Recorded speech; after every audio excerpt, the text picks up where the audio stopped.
some mana issues, but overall not bad. So I think we'll start out with the sewers here and go kill Radamant, get our bonus skill point. I do need to get my YouTube chat thing set up. So we got that.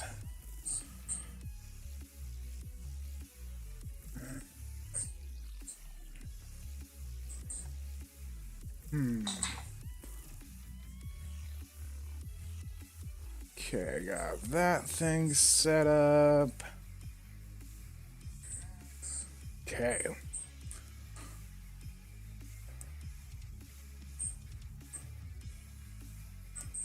Should be good to go. Okay. So I hope everybody had a good day. I know it was a really nice day here. It's kind of cold. We're getting into cold weather time and all of that, but you know, for the most part it was sunny, and I had a good day for the. Kind of caught up on some sleep. You know, spending my weekend with my kid, and he definitely hurts my sleeping schedule, so caught up on sleep a little bit today. That was pretty nice. Alright, I think the sewers level 2 might be this way. Yeah, there we go.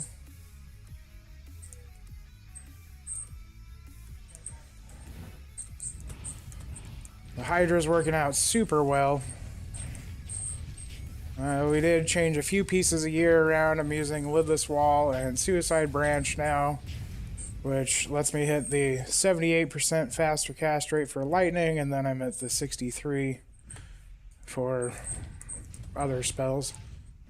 So my teleport faster cast rate has gone up. I don't really care about other faster cast rate all that much. So you know, I just kind of lay down my Hydras here and there, and it's, you know, faster cast rate isn't super important. My end game goal is to still hit the 117 for teleporting. That way I can teleport around quite easily and fairly quickly. That's very helpful for doing things like farming Mephisto, doing rushes, stuff like that. I think we need some mana potions. A couple more mana potions and healing potion. Glad that these guys are not immune to fire yet. The next time that we do this, it'll be almost everything will be immune to fire. That's why we have the frozen orb. So after we max out Hydra, I think I'm going to switch over to frozen orb and start putting points into that, just so we're ready for, mostly for hell mode. I mean, we have the lower, just the 1 point in it right now, which should do okay for nightmare mode. I hope. I guess we'll see. But we definitely want to have some more damage on our orb by the time we get to hell mode. Ooh, already running into some fire immune guys here. Alright, not bad. I'm not all that used to switching to frozen orb yet. That will come with time. You know, the more I use it, the more used to using it I will become. That'll be handy.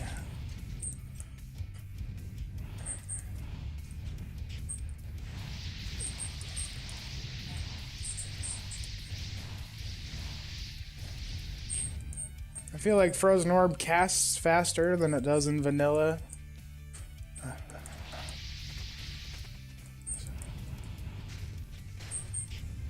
It might just be the cooldown on it. They might have changed it. I'm not sure what the cooldown is in vanilla or POD for that matter. Hey Sledge, how you doing, man?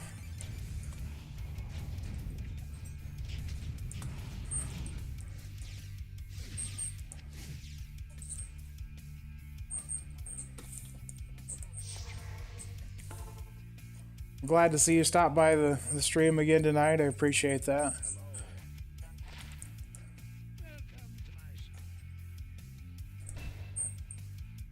Barbarian skills, Grim Ward, don't really care. Summoning skills. Alright.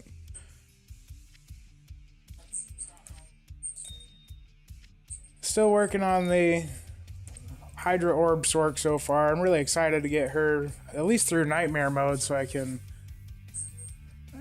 actually farm Nightmare Mephisto and Nightmare Bale and stuff like that. So far, we're doing pretty good. We'll go ahead and put that extra point over into Frozen Orb. And we'll go...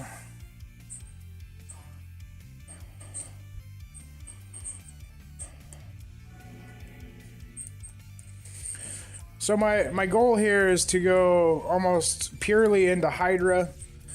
And Frozen Orb is just going to be to kill fire immunes. So really all I need Orb to do is just enough points to kill fire immunes, and really my endgame goal will be a pure fire Hydra build. So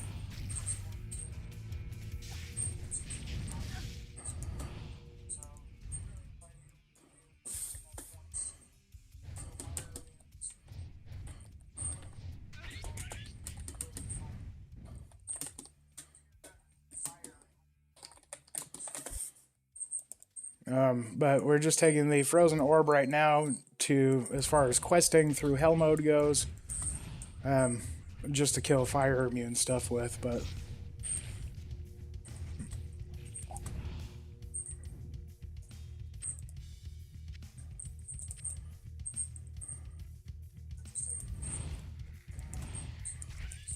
What's up, Bottles?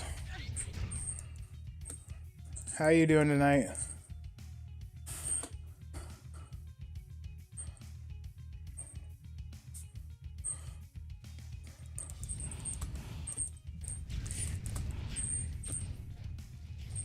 I'm not sure, Ian, if you I don't think that the Hydra Orb is super going to be an endgame build. I would imagine it would require a whole lot of plus to skills for it to really be good with both Orb and Hydra. The way that skills, the damage on skills scale, I think it's, just takes a lot of plus skills for it to actually be good, and not being able to completely max out either of them, really, if you split between Hydra and Orb, you're just not going to have the damage. I think it's really important to focus on one as opposed to try and split your way between two. But I just got done with dinner myself not too long ago, and now we're just messing around on the Sorceress, man. What are you having for dinner tonight? Oh, I need keys. So, come on, key drop somewhere. No? Nothing?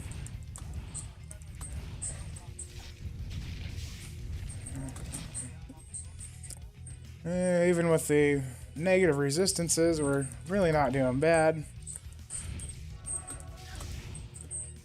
Gonna have to figure out something for resistances come Hell mode, because having, super negative to all of our resistances, not fun.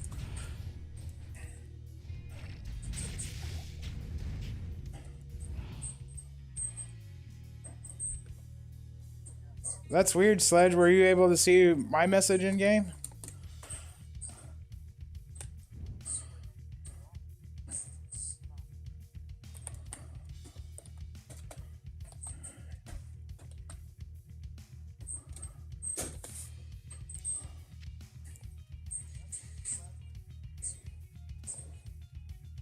Oh, that sounds pretty good, man.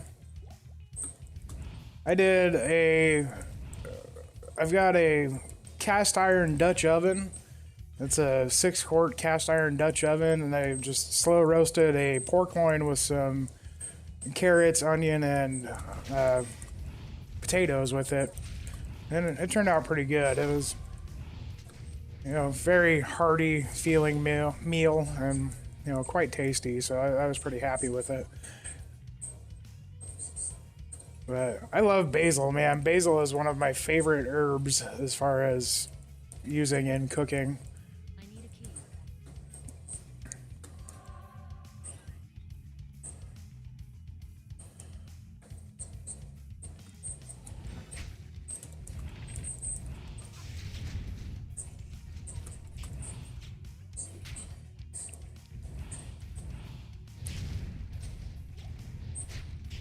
You have to have an asterisk in front of my name, so it'd be /W space asterisk and then Zanny Cakes.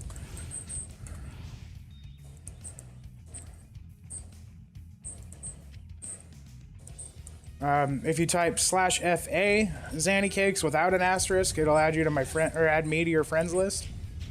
And then you can just type /FM or /F space M and then space your message, and that will message me too. I think we're going to keep that. We might have to make a smoke later on for some resistances. I know they nerfed smoke, but still might be required. I think we still can give like 30-something resist, so.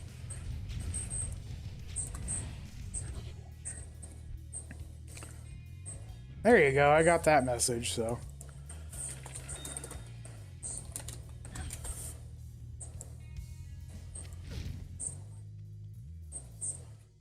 Alright.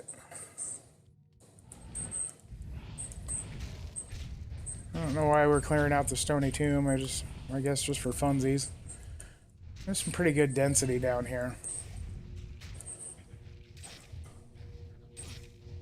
Unique ring. There definitely wasn't a unique ring, as my loot filter thing would have told me. Nice try, though.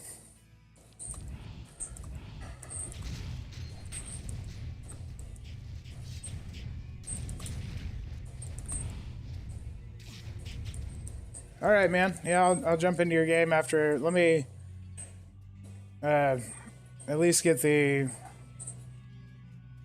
Far Oasis waypoint, and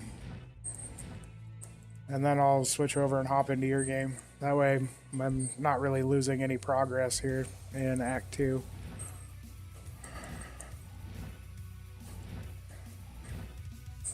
And let's see. I think we got over here. This looks like a spot that we either missed or the entrance. Okay. That's cool that you're leveling a Maul Druid. I'm interested to see how that works out for you. Where did you see a unique ring, Jonathan? Because I have it set up to where if a unique ring drops, it will tell me in my chat, as well as it'll pop up on my mini-map and everything, so you know, I didn't see any of that stuff, so I don't think one dropped.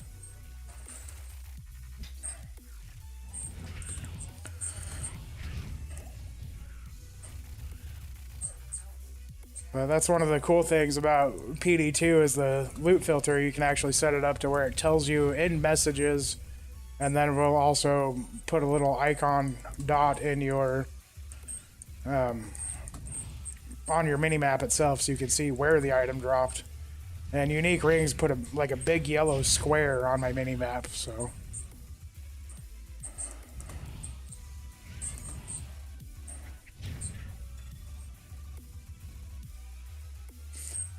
I'm good, Charles. How you doing tonight? I'm really enjoying the Sorceress so far, and had a good day, had a good dinner, so I can't complain, man.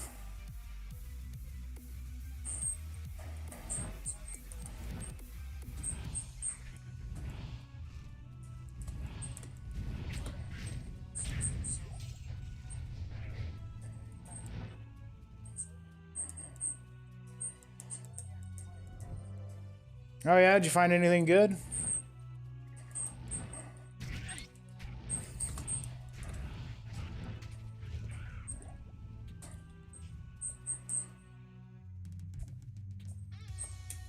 A few more levels to go till we max out Hydra.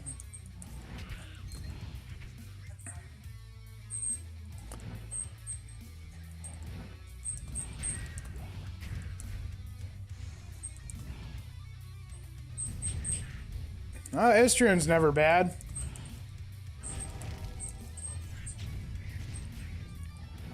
I'm always happy when I find an Istrune. Really, I'm happy anytime I find a Lemrune or higher. So...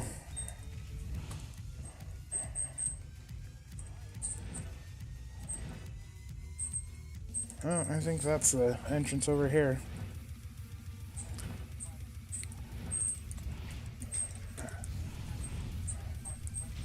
I'm really excited to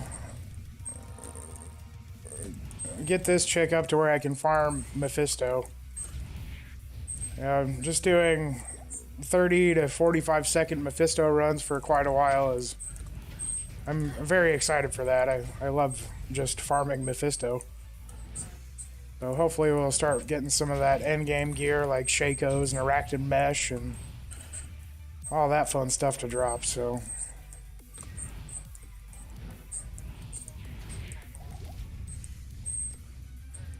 okay.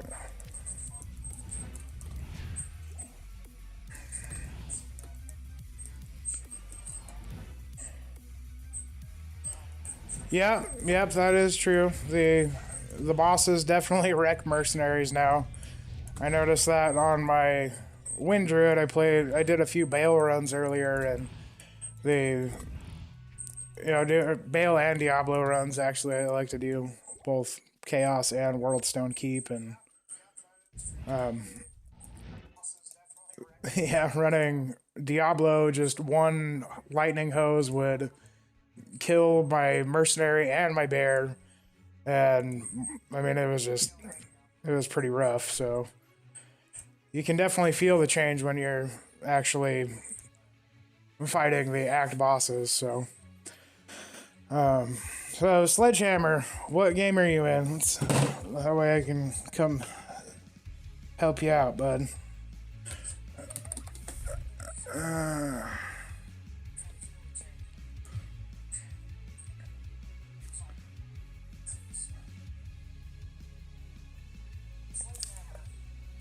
My favorite class, I don't know. Typically, my favorite class in Diablo 2 in general is either Sorceress or Barbarian. As far as what I think are very strong classes, I think Wind Druid is very strong. I think Mind Blast Assassin is very strong. And I think that there's a lot of very strong options out there, but they all require gear. So,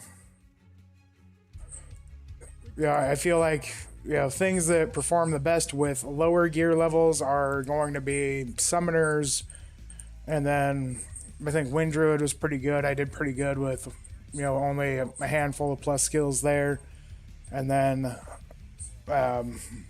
the Mind Blast Assassin, she's really good. They do quite a bit of damage with Mind Blast, and then you have both physical and magic damage, so... Alright, Sledge.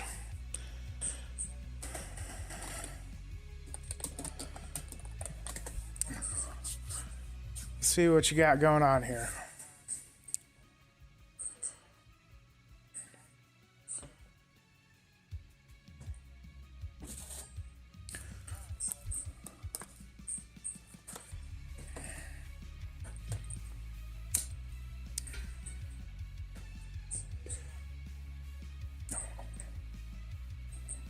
Wow.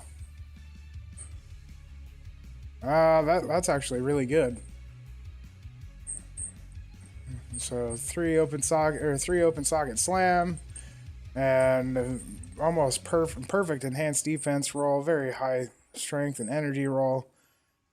Yeah, that's definitely a good Jalal's there. As far as what to do with it,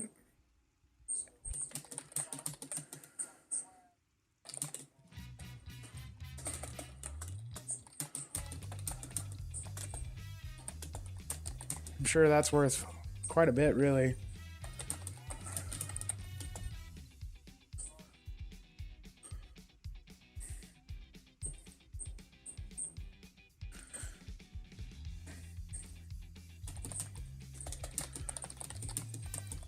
If you're going to use it, you definitely want a Zod rune for it. So...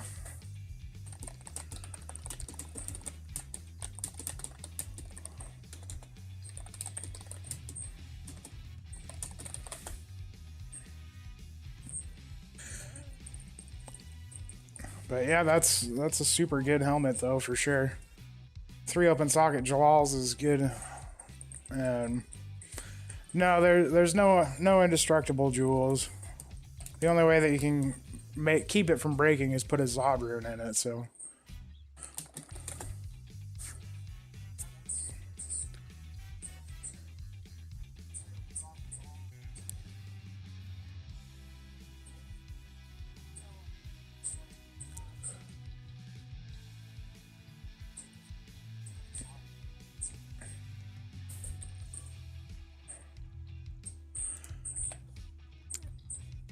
Zod runes are usually, you know, on the Path of Diablo community, they're worth about half a high rune or so. So you can usually trade them for something like a Vex or an Ohm. I'm not sure what the economy is going to say that they're worth here on Project Diablo 2. It's still pretty early in the season, and people are still wanting to make Breath of the Dyings, as well as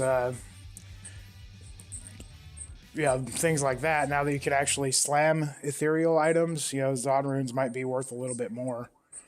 But I would imagine they are cheaper than, you know, Sur runes. They're definitely going to be cheaper than Bear runes and Jaw runes. I doubt that you can get one for a Mal plus a pool. I mean, you're probably looking for Vex or Ohm, something like that, as far as, you know, anybody that's going to be willing to trade a Zod rune. But I think your best bet is just kind of be patient with it, and you know, eventually the price on Zod will come down. So I'd say just kind of hold on to that. The longer you hold on to it, the more value it will actually have, because that's a very low chance of getting that good of a roll. And then plus the 3 open sockets, and you'll probably find people that are interested in the high defense since it's ethereal. It can also be upgraded to a higher tier to have even more defense. And you know, I think that the longer that you hold on to it, the more valuable it will become. So awesome. Gavel of Pain, that's always good. That's such a good weapon for Act 5 mercenaries. So yeah, the chance to cast 15% chance to cast Amp is awesome. You know, I haven't found a Gavel of Pain yet, but I eventually want to get a Gavel of Pain and upgrade it for an Act 5 mercenary. With being able to equip gloves and boots, you can actually, and belts, it's fairly easy to get the super high strength requirement. You can actually get the 252 strength that you need to hold a Thunderball. I don't have, like I said, I don't have a Gavel of Pain, but I did use a Cranium Basher on my Act 5 mercenary, and that was a much lower proc chance, but it did pretty good, so. But yeah, I think Gavel of Pain is a very strong amp damage weapon for an Act 5 merc.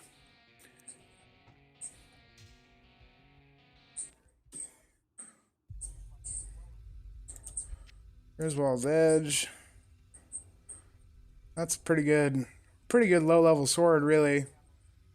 And then the Dark Clan Crusher. That's very good for a low level druid. I use that on when I was leveling through Hell mode. I used that as a summoner druid to just for the plus to skills to summons. It was just very good early on my druid. So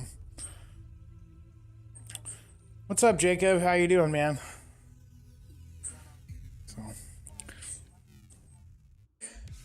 So is there anything else I can help you out with, Sledge? You know, I'd recommend just kind of holding on to that Jalal's Mane. You know, put a Zod rune in it when you get a chance, and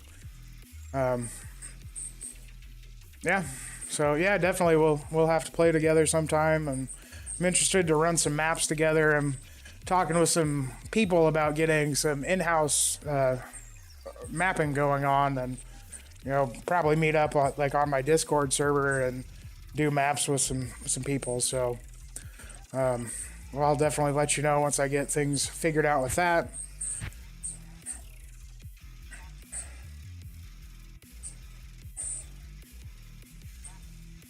Ooh.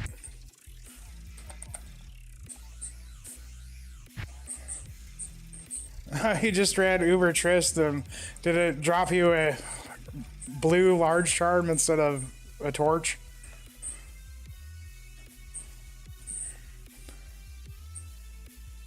And that's awesome about your almost perfect Viper Magi. I have now the perfect resistance on him is now 30. They got pretty well nerfed, and but I do have a 30 all res Viper Magi I'm using on my Druid. I haven't slammed it yet, but eventually I will. I'm sure. I'm just making sure that I rely on the Viper Magi on my Druid to hit a faster cast rate breakpoint. So it's I don't want to slam it and brick it and then lose my ability to hit that breakpoint. So all right, Maggot Lair, here we go.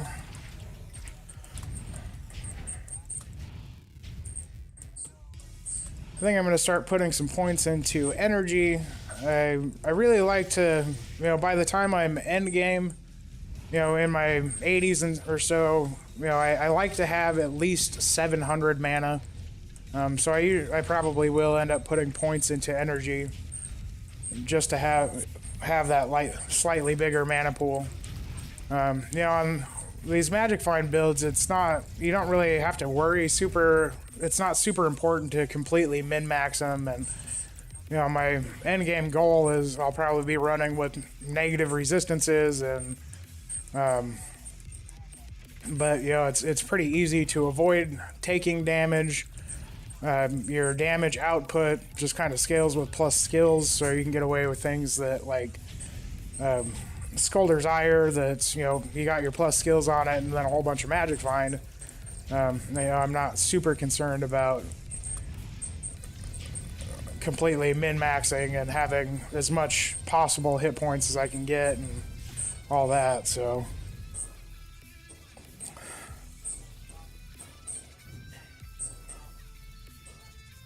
Hey Christian, I'm glad you found my videos helpful. That's awesome that you did. That's the entire reason I make them, man, is I like sharing information with the community, and I'm working on another video right now that's about the crafting system in Project Diablo 2. Crafting has always been one of my favorite things to do, and there's a lot of good changes to crafting not a lot of them. There's the stuff like being able to stack your crafting materials is awesome, but then there's some other things that I don't think that a lot of people know about, which is you're not limited to a specific base item when you're crafting like the caster recipes. Like normally the caster boots, you have to use greaves or war boots or myrmidon greaves, so you can only use that one kind. However, in Project Diablo 2, you can use any type of boot, so you're not limited to just the greaves style boots. You can use any type of boots, and where that is really cool is in weapon crafting. You can craft bows and javelins, and if you use the blood weapon recipe, you actually can, it's possible to get up to 510% enhanced damage on a weapon with the craft, and then you can still slam them. You know, on the caster weapons, you can actually craft sorceress orbs and wands and staves that get the, you know, you can get up to +3 to 3 different skills on a sorceress orb, so you could actually get +3 to Hydra, +3 to Fire Mastery, and then +3 to Frozen Orb on a base weapon, and then you can craft it, and you know, it's possible to get +2 to Sorcerer skills on it, so it add 5 to all of those skills. You can get some resistances and, you know, faster cast rate and stats, and I mean, you can just make some really, really awesome weapons with crafting if you're lucky enough. So I've been working on a video explaining all of that and item levels and affix levels and stuff like that, but it's turned out to be a lot bigger project than I was expecting it to be. I was hoping to have the video out by now, but I unfortunately don't yet. So I should have it up and posted by tomorrow, so hopefully that'll be helpful for a lot of you guys, because crafting really is definitely worth the time in Project Diablo 2. You know, out of all the mods I've played for Diablo and vanilla and all that, this one is the best one I found. It's just for people that like crafting. You know, the stackable crafting mats are just amazing.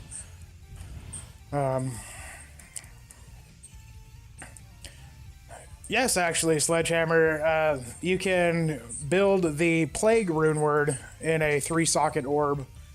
Plague is a new rune word in PD2. If you ever played Path of Diablo, it's active there. It's a rune word that is in the normal game, but they just don't have it activated on vanilla.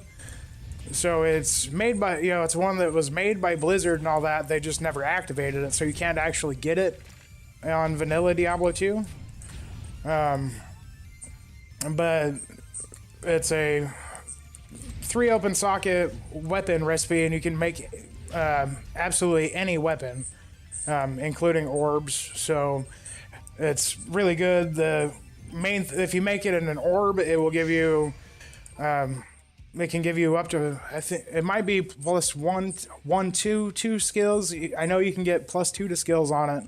I'm not sure if there's actually a window on it. It might just be a static +2, but it might be +1 or +2.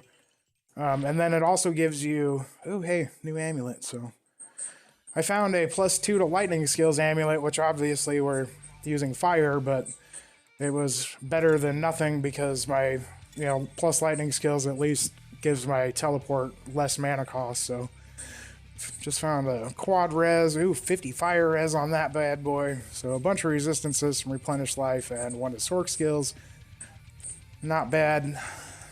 And don't need those charms. But yeah, the pattern or plague rune word gives you +2 to skills and a cleansing aura. So I really like that rune word quite a bit. So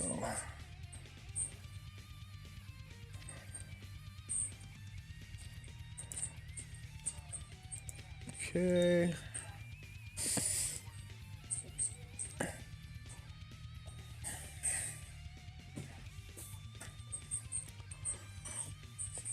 That's awesome. Yeah, I've always been a huge fan of crafting.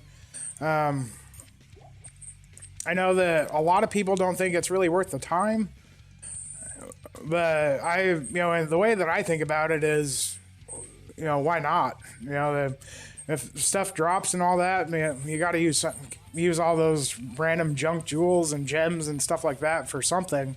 So, you know, might as well. You know, you can legitimately get some of the best gear in the game with crafting. So, might as well, you know, try and get the most out of it. You know, especially if you're gonna pick up all that stuff. So, all right. So now we need to go to the Lost City.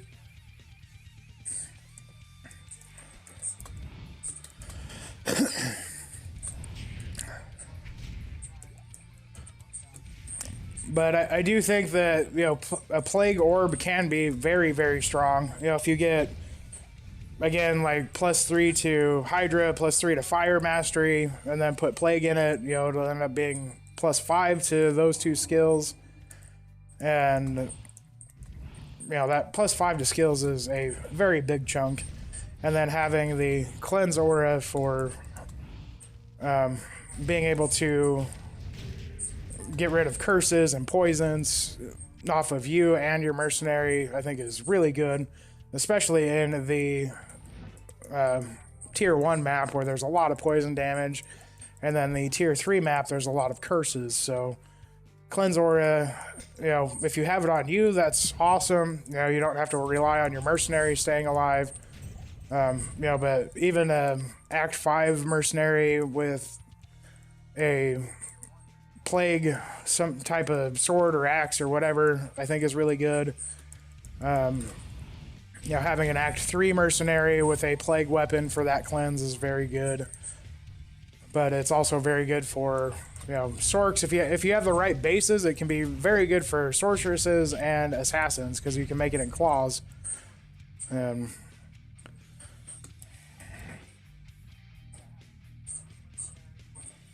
Oh, nice. That's good. So it is kind of an expensive rune word to make. I know it does take a Cham rune.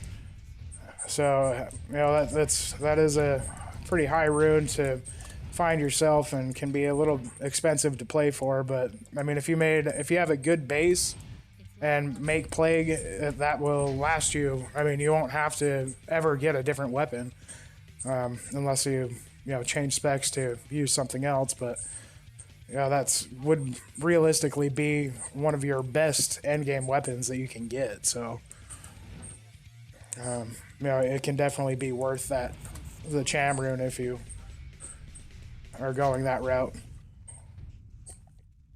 Yeah, it's also a good idea, you know, to use on something like, you know, you can make it in scepters, so you can make Fist of the Heavens scepter or Holy Bolt scepter with it. Now, if you're going a Holy Shock build, you know, you can make a Holy Shock scepter with it. It doesn't have any enhanced damage, but and I don't think it has any increased attack speed either. But you could end up getting +5 to Holy Shock and the Cleanse Aura. So if all of your damage is coming from Holy Shock, then you don't really need to worry about the weapon damage all that much. And for a Holy Bolt spec, you know, +5 to Holy Bolt is good. The Cleanse is good. You don't need any sort of enhanced damage for a Holy Bolt build. So,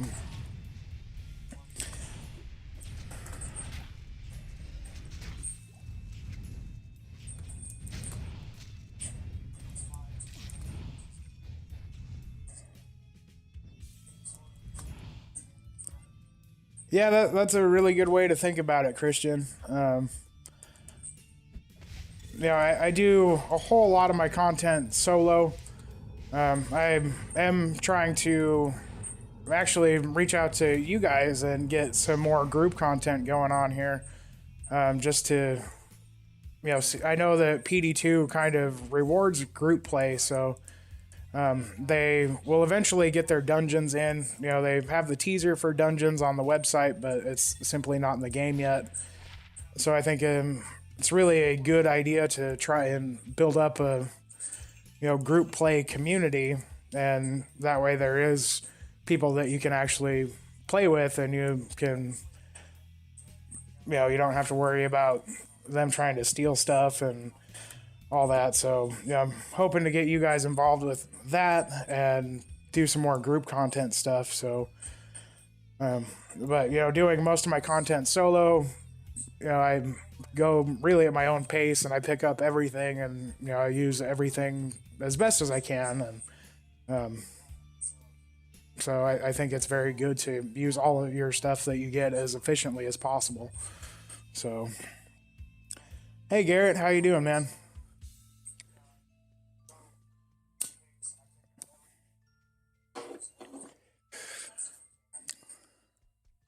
I think a summoner is really good for group play, Charles. you know, the just having summons to tank stuff is awesome. You know, I think that having, you know, that really you can kind of group up anything. You know, you can group any number of players together and they'll do okay. But I think having group or classes that work well together, like having a summon necro, so you have the tanks, and then, you know, some high damage things like sorceresses or you know, other, you know, poison necromancer builds or anything like that. Having paladins for auras and, you know, even just a curse necromancer, I think would be very strong in a group play environment. I don't think the curse build is very good for just playing, but I think being able to have 3 high-powered curses from a curse necro would be very good in group play. So, you know, I think that there's definitely a place for just about everybody in a group scenario. You know, if you think about it in like terms of something like World of Warcraft, where you have 5-man dungeon teams, you have a tank, a healer, and 5 DPS.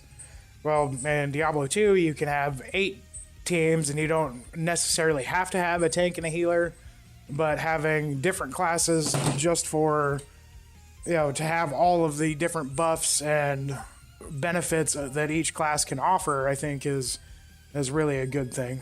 So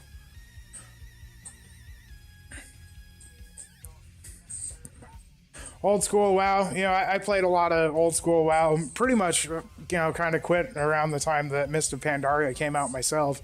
I've played a little bit between then and now, but, you know, they just came out with a new expansion, and that's like the 4th expansion I've missed now, so I don't know what's going on in WoW at all. I did try to get back into WoW Classic with a few buddies, but it simply just didn't work out that well. You know, I enjoyed WoW Classic, but I enjoyed it better when it was WoW Classic, you know, 15 years ago or whatever. You know, before everybody knew everything, and, you know, and when they just came out with WoW Classic like a year ago, you know, everybody already knew all the fights, everybody's done most all the content, and everybody was just completely concerned about parsing and min-maxing, and, you know, that the fun to me in vanilla World of Warcraft was just exploring all the new stuff. You know, the MMO scene was not very big at the time when it came out, so it was kind of a whole new genre, at least, especially to me. You know, I played a lot of Diablo 2 and stuff before that, but the MMO genre was very new to me. And you know, my favorite thing about it was running around in half crappy gear that you found, and, you know, world PvP, and you know, I don't know how many hours I spent fighting between South Shore and Taran Mills. You know, it's the, you know, there wasn't as much stuff going on, but everybody didn't know everything, so you're just kind of running around, messing around, and, you know, doing whatever you wanted. Whereas in WoW Classic now, you know, not so much. Everybody knows what to expect, and it's just about, I don't think we need that. You know, but everything's just about parsing in your raids now, and that's really all there is to it. So, you know, I was kind of disappointed with WoW Classic. You know, I was nostalgic with it for a little while, but I lost interest pretty quick. So I guess it wasn't what I wanted it to be. They did a very good job of recreating vanilla WoW. I mean, it was pretty, I think they used all the same game files and all that, to where, you know, I heard that they even put in bugs and stuff that were around back then, just so you'd have the true vanilla experience. And, you know, it wasn't as fun to me. Oh, hey, got some Mage Fist right there. That's awesome. I like Mage Fists. We actually need Mage Fist for... Gives us +1 to Hydra, so I don't know if I hit a new cast rate breakpoint. Oh, so we still need 7 more faster cast rate. We might have to make a crafted belt and hit that 117.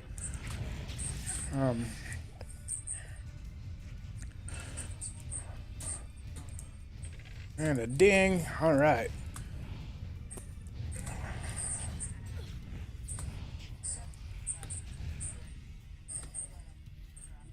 But yeah, I don't have anything really against Classic WoW. It wasn't what I was hoping it would be, and here I am playing Diablo 2 again. So, Diablo 2 is, Path of Diablo as well as Project Diablo 2 are really the changes that they needed to have made, by Blizzard 10 years ago. Blizzard just kind of gave up on Diablo 2, and then the private community started modding it, and now the PD2 and POD are both extremely good, and I wish that it would have been something that Blizzard would have actually done or put some effort into. But I'm very thankful for Senpai and his team, and Green Dude and his team for Path of Diablo, and I think that it's these mods that kind of improved upon the original Diablo 2 Lord of Destruction have just breathed new life back into the game for me, and I think a lot of the community is that way too.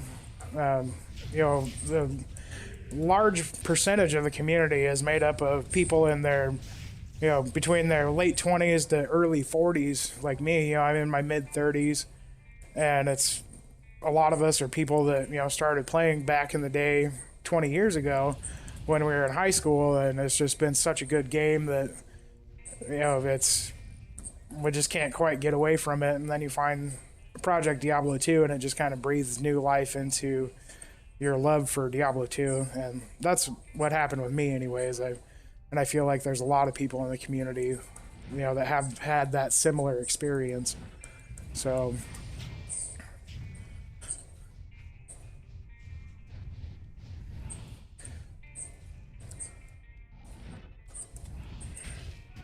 and yeah, Garrett, I'm in Act 2 Nightmare, so sorry for the late response on that. I was kind of went off on a tangent there. But we're Act 2 Nightmare.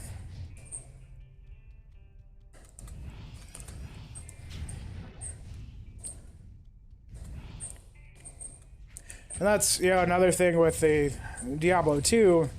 One of my favorite things about it is the community. A lot of because the community is made up of us mid-30s guys, we're not interested in duping and hacking. I mean, obviously with the servers being down off and on, there's some people that are interested in it, but for the most part, the community is very genuine.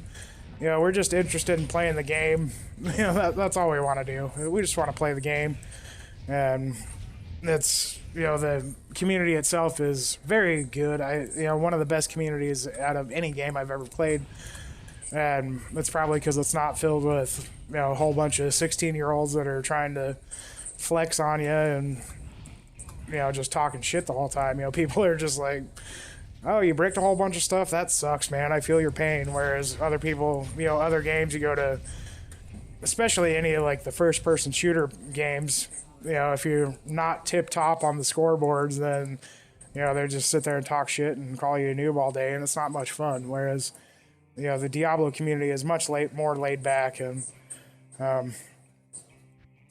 it's pretty good.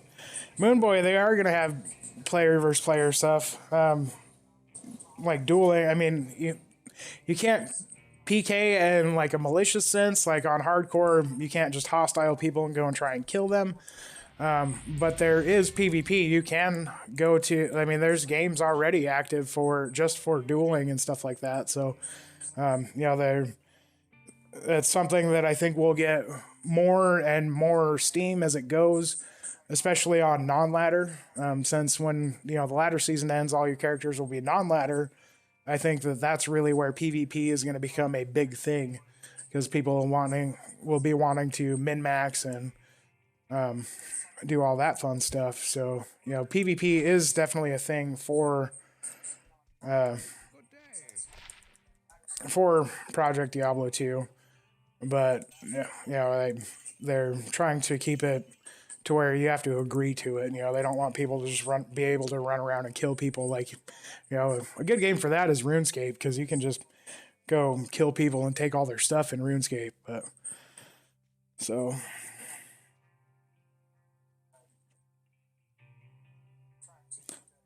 All right, guys, give me just a few minutes. I need to go use the restroom, so I will be back in just a few minutes.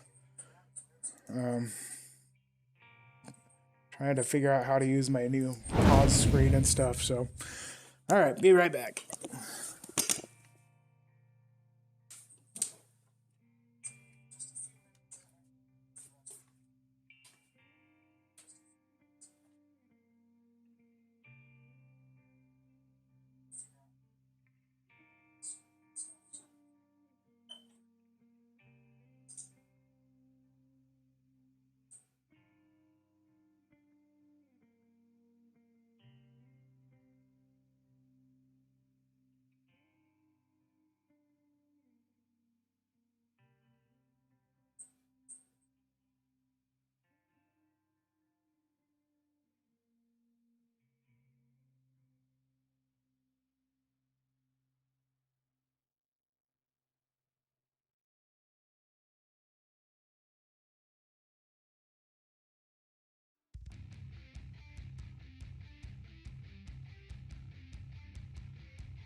Okay.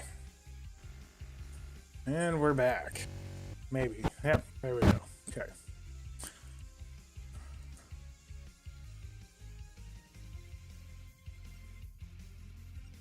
Thank you for your service, Sledge. I appreciate that. That's pretty cool that you're a combat pilot. Like, that's... I would imagine that that's super intense, and I've never experienced anything even remotely close to that, so...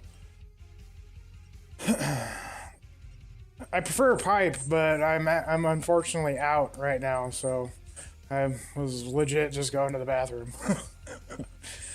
But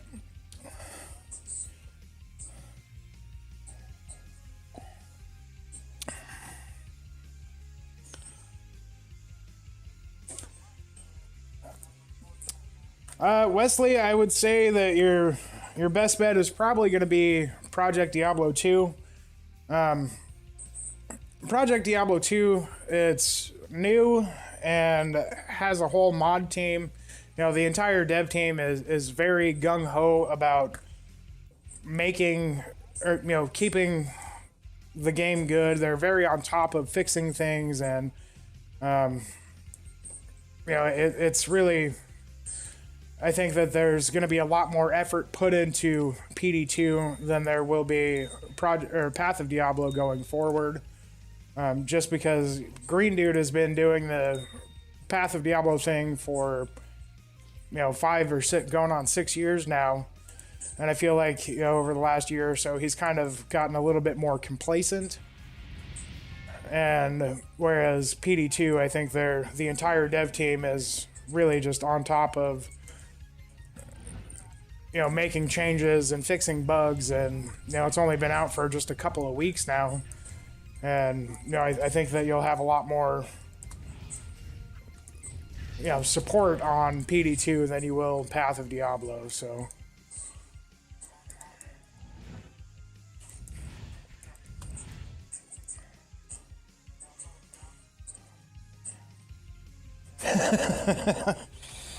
Alright, well, you enjoy that Sesame Street. That's you know, I don't really watch Sesame Street very often, but I've been watching a whole lot of Blippi, man. If for any of you guys that have younger kids, you know, your kid will love it, but after a while you'll probably want to rip your own hair out. So at least that's how I am with it. But, you know, my kid likes it, and he's been learning a lot of stuff from it. So, you know, I try to talk him into watching movies and stuff. You know, Pixar movies I can deal with, but right now I'm using a Suicide Branch, some life, mana, resistances, and 50% faster cast rate, so...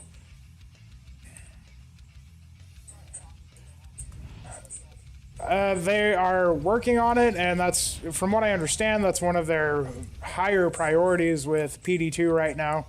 You know, they had a trade site set up when they first went live. However, it wasn't able to support all the people that were using it, and, you know, they're trying to remake it and improve the trade site. But yes, they will have one here sometime in the hopefully very near future. Right now, the trading is mostly done with in-game channels, or they have a subreddit for it. Yeah, so trading still leaves a little bit to be desired with PD2 so far, but I'm very confident that they will eventually get there, so...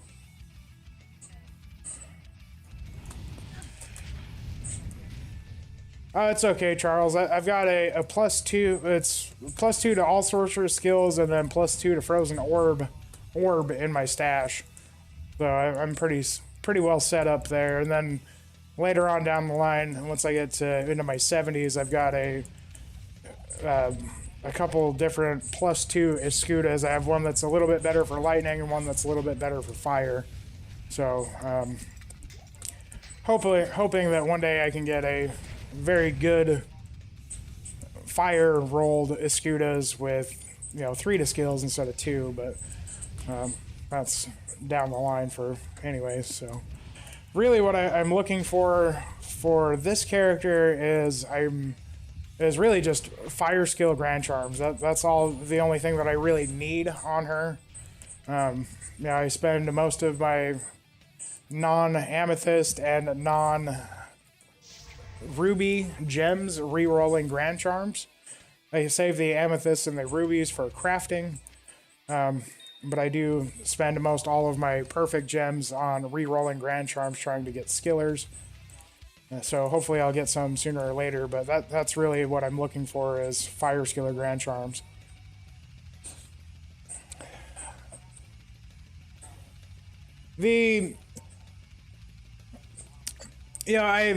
JSP I think is very good for vanilla Diablo. I understand why they are trying to avoid all the JSP stuff and third-party trading and all that to keep real money trading out of PD2, and I very much so agree with that. They just need to actually have a good trading platform set up before people will be missing JSP.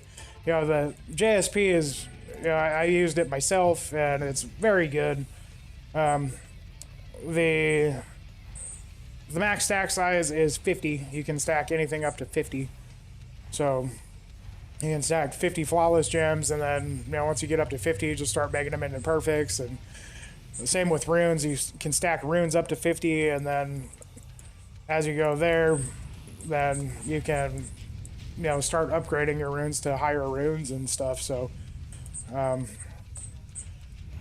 back to JSP, I used JSP quite a bit myself, and my favorite thing about it was once you started establishing that currency, you weren't really affected by ladder resets. So because you had that third-party currency, if you're rich on JSP or rich start a ladder, end a ladder, didn't matter. Was kind of nice in that respect. But I honestly feel like in PD2 that there will be a non-ladder community where currency is still valuable on non-ladder, primarily for PvP.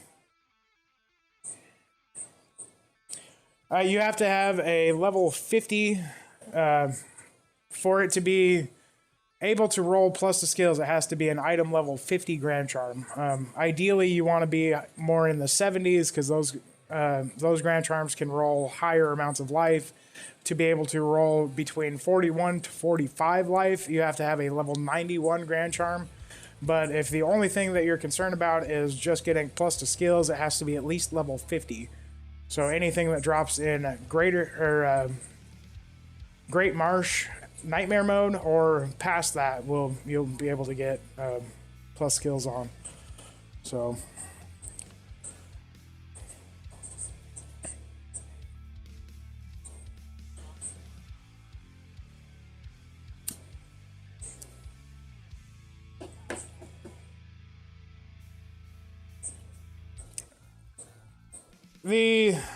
the World Stone shards, I think, are a good addition to the economy. You now have high runes, and then you kind of more mid runes as currency, as well as World Stone shards, and then to a point you can even gems are valuable. Whether it be amethysts, rubies, or just perfect gems in general. Skulls are pretty good. There's not anything pressing to use your skulls on, but you can use perfect skulls to re-roll yellow circlets. That's usually what I use skulls on. It does take 6 perfect skulls to re-roll a yellow item, but the perfect gems are also part of the economy anyway,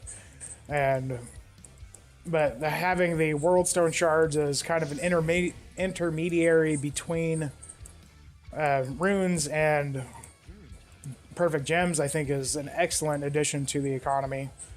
So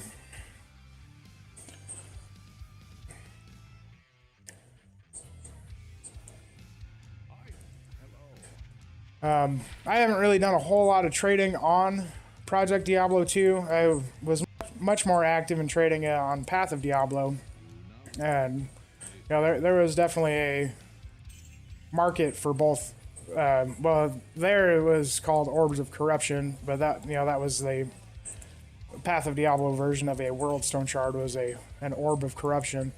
And there was a huge market for those, huge market for Perfect Skulls. On Path of Diablo, you'd use Perfect Skulls to reroll maps with, and that was a very popular thing to do, especially on your cow level maps. Everybody would use their Perfect Skulls trying to get high density cow maps, so they were actually quite a bit more valuable than I expect them to be in Project Diablo 2.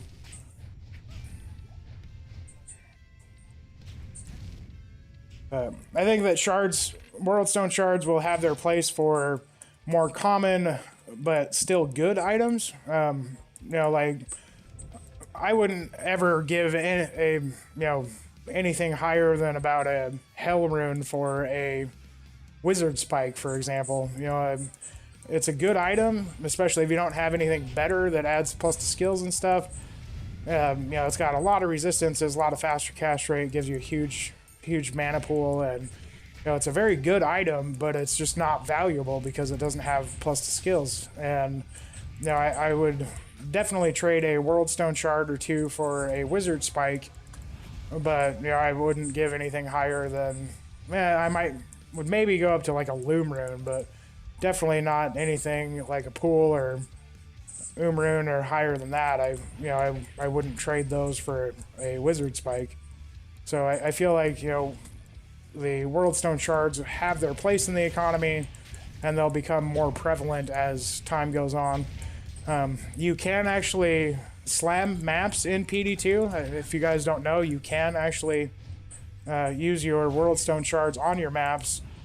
As far as I know, there's not a super special map like the cow map, but you can get beneficial mods. Like I slammed one map where I ended up getting 40 increased attack speed, 40 faster cast rate, and 40% movement speed bonus to me, not the monsters, through slamming the map. So I think that as World Stone Shards become more common and there's more of them in the economy, people will be more interested in them for slamming maps.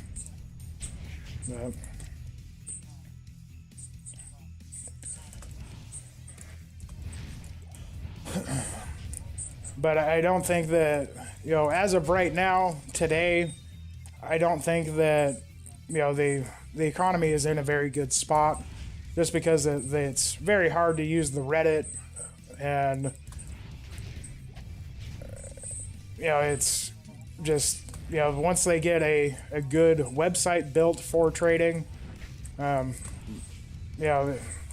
think the PD2 trading will be very good. Another thing I'd really like to see them add to PD2 would be a global chat like they have in Path of Diablo. I absolutely love the global chat. So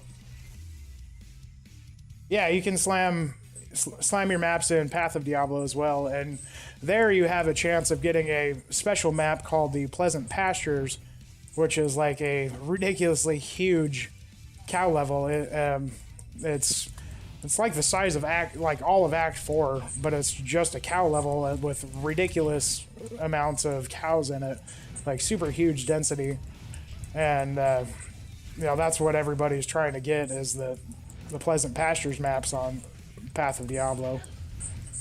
So they might eventually implement something like that into Project Diablo 2. I certainly hope they do, as it was a very good addition to the game, I felt. But as far as I know, they don't have anything like that, but you still can slam your maps here and get beneficial mods, get higher densities, stuff like that, more magic find, random buffs to yourself. So I would like to see more with map slams in the future in PD2, but we just simply haven't gotten there yet. So there should be see, I already got the waypoint, so one of these little side areas has got to have the spider cavern in it.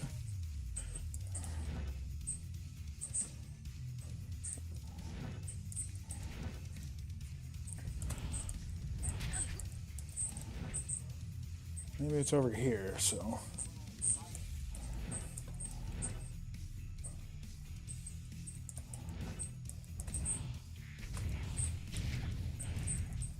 But you know, the PD2's only been out for just over 3 weeks now. You know, they have been under attack from hackers and DDoSers and all that. So, you know, they've had other stuff to worry about. But I think as time goes on, you know, they'll get more stuff put into PD2 that, you know, will just make it better and better as time goes. You know, Path of Diablo, I think, is in a better place right now today than PD2 is, but it's also had 5 years to get there. So, you know, they're still doing balance changes, still doing, you know, adding new stuff and all that with every big patch that comes out. And I'm sure we'll see that with PD2. And, you know, I'm interested to see. I think that PD2 will look quite a bit different than it is right now today. In a year from, even just a year from now, 6 months from now, I'm sure it'll be in a much better spot than it is today. So,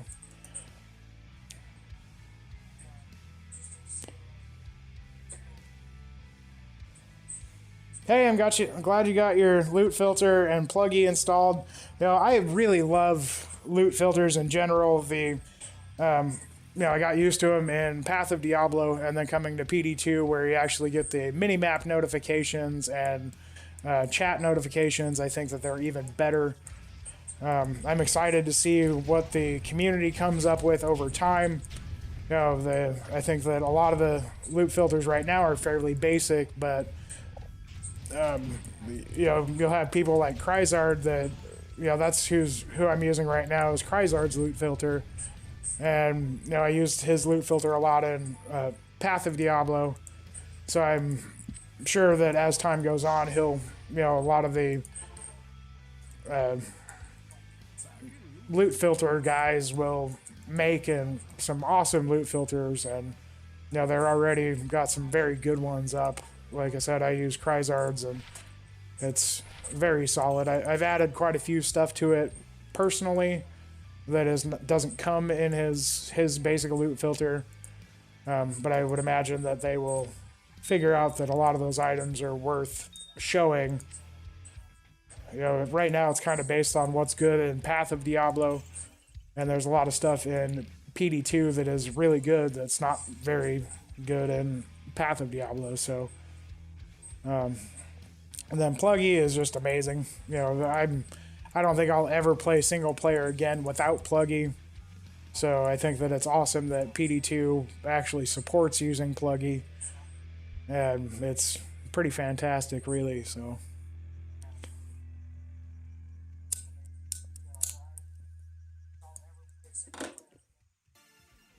alright, we got 29 minutes to see what we can get done here. We need to get to Flare Jungle.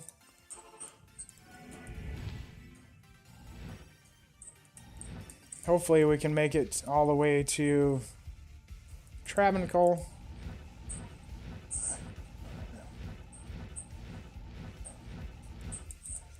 I think we will be able to make it all the way to Travancore in 29 minutes. We're scooting along pretty quick with the sorceress. So, yeah, I would agree. It probably is a lot of the Path of Diablo lovers that are, you know, trying to bring down PD2 because it split the community, and, you know, who knows what the future is going to hold. But I do think that it's probably people that are very pro Path of Diablo that are doing the malicious attacks and DDoSing and, you know, waiting for holiday weekends to make it obvious that there's a dupe and stuff so the game gets shut down over the weekends. And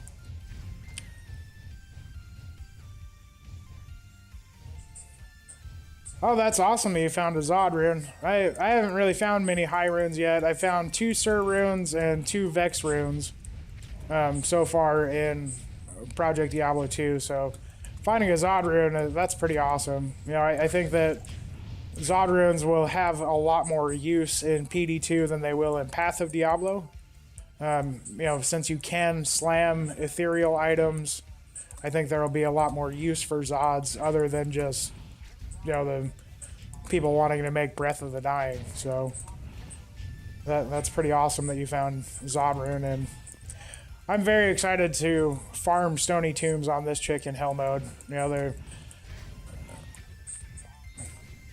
Oh, in 29 minutes, my game, it'll kick me out of my game. The server will do a reset, so...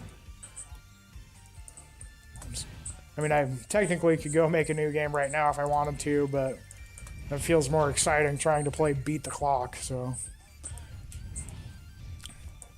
I really like the added level 85 areas in PD2. You know, having more opportunities to farm different content and still, you know, it be those level 85 areas where you can get the TC level 87 drops.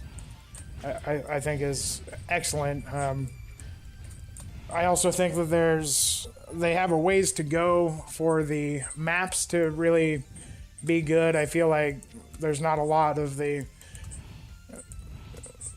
think a lot of the community is not really running maps. They, you know, either feel that they're not worth it, or, you know, it's just the content is too hard to do on a budget. You know, to run it efficiently, you have to have a very good geared character. And some characters are better than others.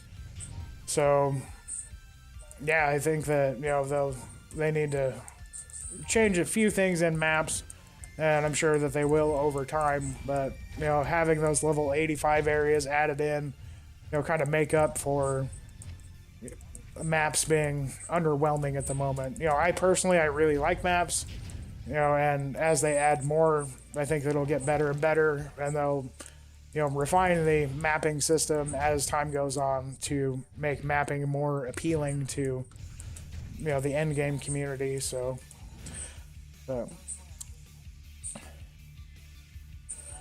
hey, thanks for stopping in, man. I appreciate you stopping in and saying hi. So, good luck as well, and you know, thanks for stopping by, saying hi.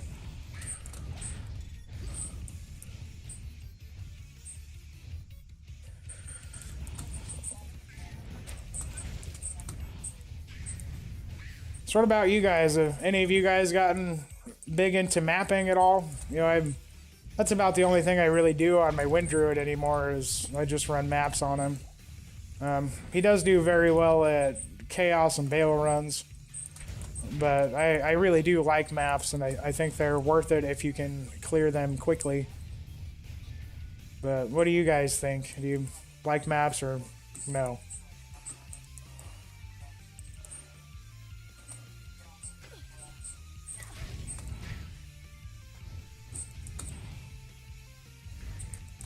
I think we got just a few more levels to max out Greater Hydra, which is good because I'm going to switch over to Frozen Orb to help kill fire immunes.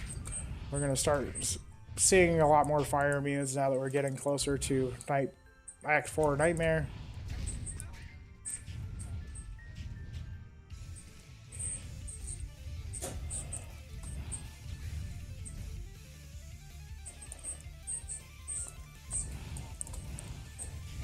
Yeah, I think it's a lot easier to get into mapping in Path of Diablo.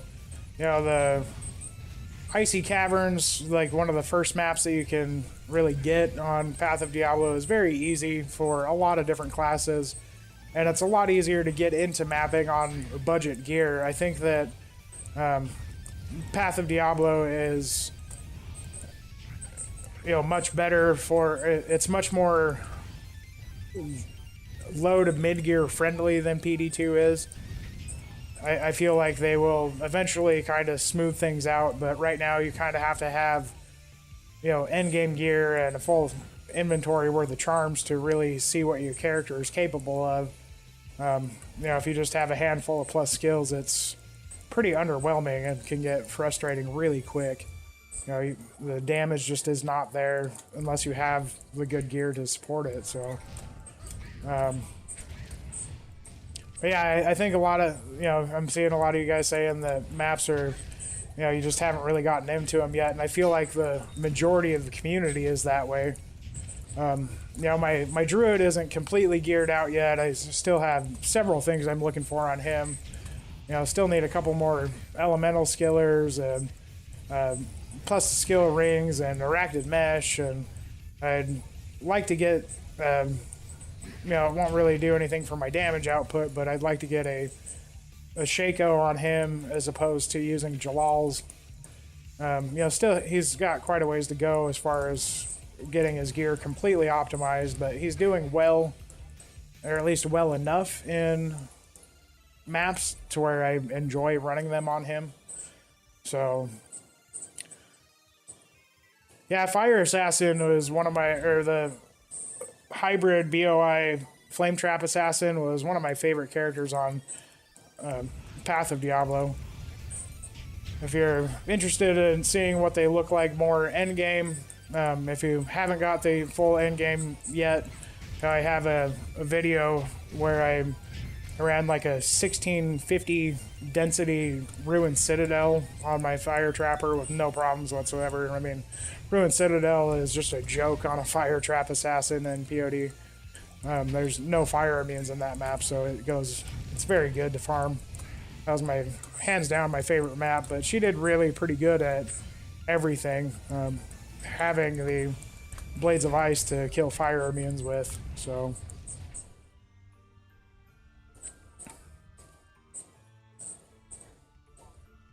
I think that would be a very good way of going about it, Charles.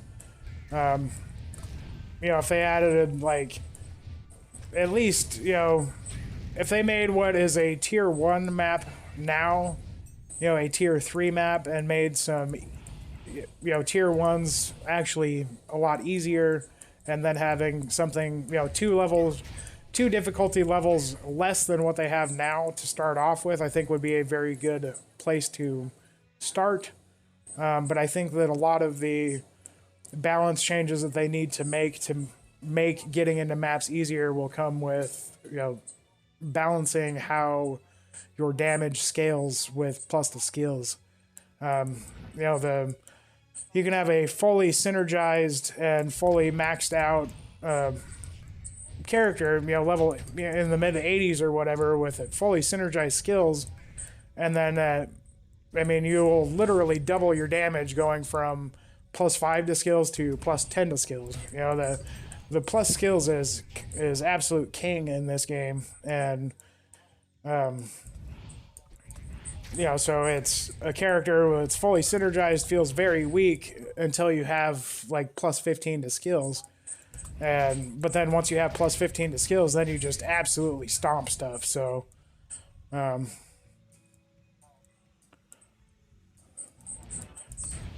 yeah, I was wondering how that would work, if they would still be viable.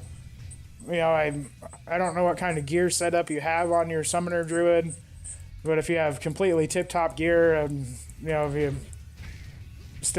you can't do Ubers on summoners, I think that's pretty shitty, to be honest with you. You know, I understand them wanting to nerf summon builds on Ubers and Diablo clone, but you know, eventually they're going to get to the point where just people won't be able to do the content. You know, the Diablo clone fight is ridiculously hard as it is, and then nerfing summon builds, you know, I think that is going to, at the very least, it's going to make Annihilus charms much more valuable. You know, just because I feel like it's very hard for people to do that content in general. You know, and then they keep nerfing the builds that can actually do it now. So, you know, I understand them wanting to make content more challenging, but to me, you know, one of the things that I enjoy about Diablo 2 is just slaying hordes and hordes and hordes of enemies. You know, that's one of my favorite things, is just seeing a whole big pack of guys just die. You know, and I like killing tons of stuff fast. You know, that's one of the biggest draws to me for Diablo 2. You know, so if they keep making the endgame stuff to where, you know, it takes a long time or it just is not possible to be able to steamroll it, you know, that's what I think a lot of people are looking for in Diablo 2 is, you know, getting their gear optimized so their character just steamrolls, and I certainly enjoy that, and so I'm interested to see how things go moving forward, and I think that they will have to kind of go back to the drawing boards a little bit and rebalance things, and or they're just simply going to lose a lot of people in the community that are looking for that ability to steamroll content. So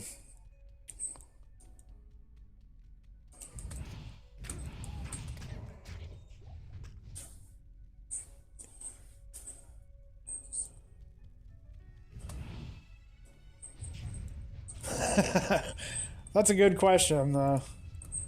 I guess you'd have to ask my ex-wife. I don't really know what his anti-cakes taste like, so.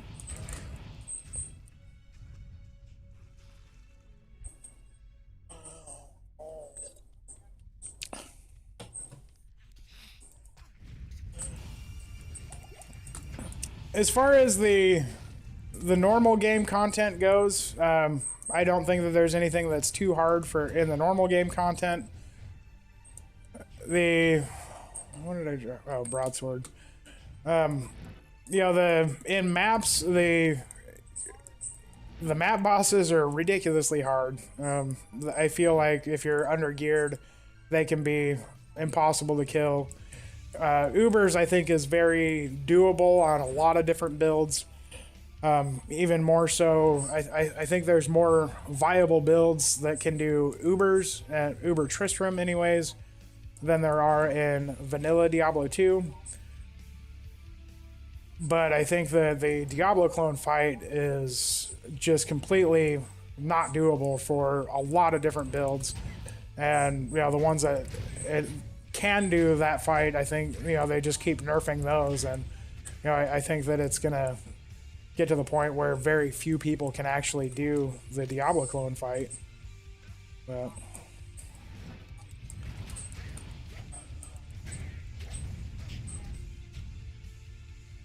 where is... I keep putting the chest in here in the middle, and it just really throws me off. I'm used to it being in one of the four corners. So...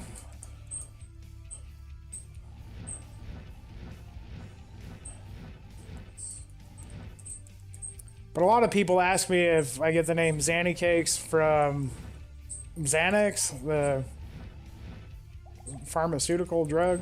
No, it doesn't come from Xanax at all. I've played with the name Xanarino, and eventually, it got turned into Xanny Cakes since the mid-90s. But I've always had Xan in my name somewhere. And one of my IRL buddies started calling me Xanny Cakes one day, and it just kind of stuck. So that's why I'm Xanny Cakes now. But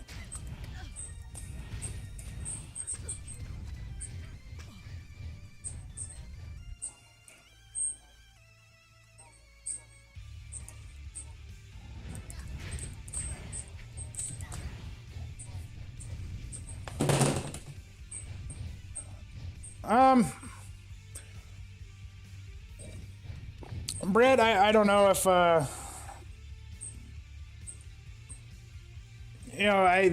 don't think that they can make maps harder at all. I really don't think that there's much of a problem with end game teams made for mapping to be able to do the content fast. I don't really think that's a bad thing. They on the PD2 website, they have a little teaser for dungeons, which is what is supposed to be basically group maps. I think that once they come out with the dungeon content, then they will ultimately, that's where the group play is going to be, and then maps will be more for solo play. That's kind of what I hope to see happens. I don't think it's necessarily a bad thing that groups are just stomping maps. I think that that's good. Because just getting 8 people to work together is hard enough as it is. So, I'm actually kind of glad that 8-player teams can stomp maps. That I think that them adding in the dungeon content is what needs to be done that you cannot do and is not expected to be done in, you know, by a single person. I think just adding different content altogether will be, you know, the answer to that. So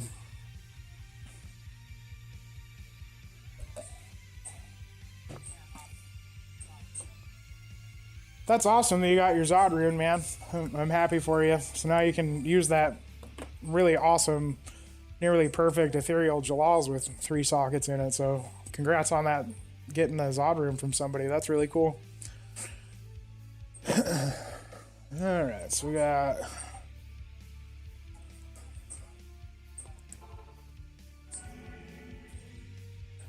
keep trying to remind myself that I need to use my vape thing instead of smoke cigarettes, guys. I gotta put a brand new coil in it and all that fun stuff. If you're familiar with vaping at all, I just need to make myself use it instead of having cigarettes, so.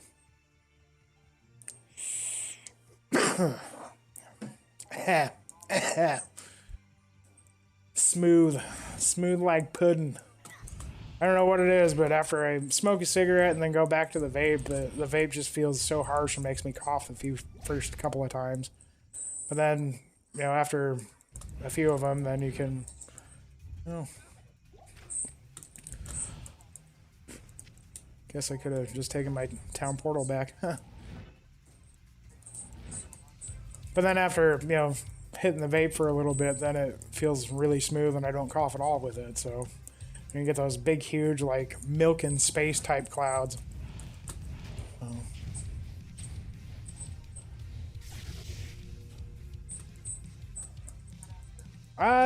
You know, I quit smoking and switched over to vaping for like a year and a half prior to my kid being born. And then my wife at the time started smoking again, and I started smoking again, and so now I'm trying to go back to the vaping. You know, my entire goal is to use vaping as a method to quit smoking with, because I can eventually get away from the nicotine with vaping. You know, I don't know if it's worse for you with, you know, putting moisture in your lungs and stuff like that. But I did very well with vaping, and it almost got completely off of nicotine with vaping in the past, and that's kind of my goal. Other than that, it's a whole lot cheaper for me. You know, it's cheaper to buy the vape juice online, and you know, you can get the thing that lasts me, or at least for me, with how much I vape and all that, that I can get a thing for like $15 that will last me for almost a month. You know, whereas I'm spending $50 a week or more on cigarettes, so it's a lot cheaper from my experiences to vape as opposed to smoke cigarettes. As far as the health concerns, I'm sure it's all gonna kill me one day. So, I'm you know, if I'm not gonna get cancer from cigarettes, I'm gonna get cancer for something else, I'm sure. You know.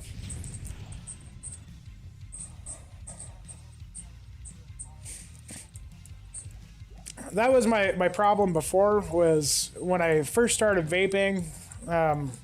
I tried several times to switch over from cigarettes to vaping.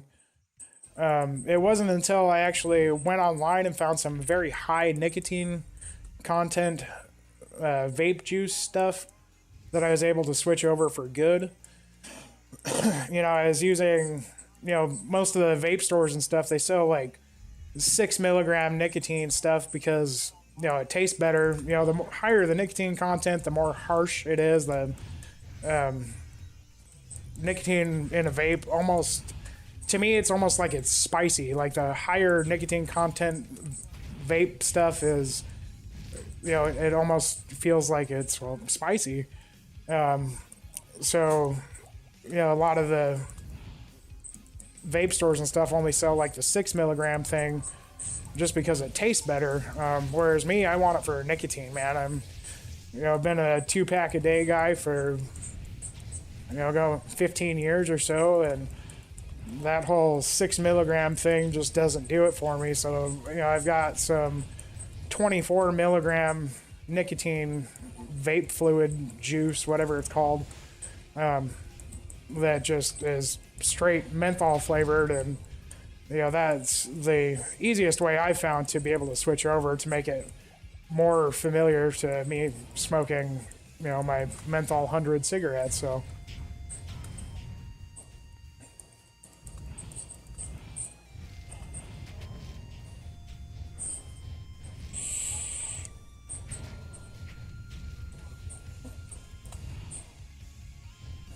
yeah, you know, it wasn't until, you know, when I did quit cigarettes for vaping for that year and a half, it was every bit of 6 months that, you know, before I, you know, every time I picked it up, I was like, God, I want a cigarette.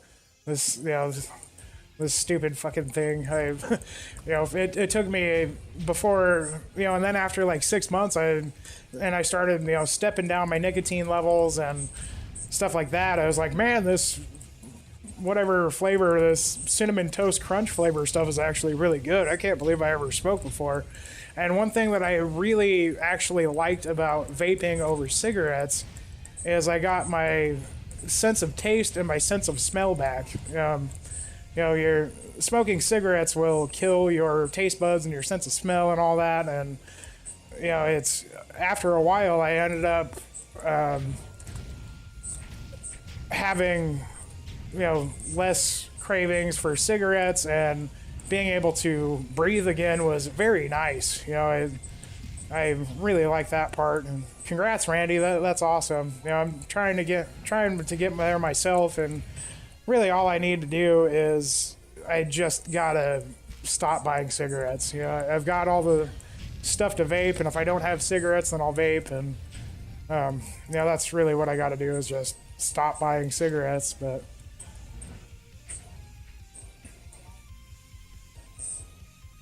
yeah, you know, if you're really trying to use vaping to get off of smoking cigarettes, you know, definitely go online and try and find some 24 milligram vape fluid juice stuff, and you know, it'll actually help you with that nicotine craving. Because, you know, like I said, I've smoked 2 packs a day for 15 years, and you know, it was that 6 milligram thing just was not doing it for me at all. But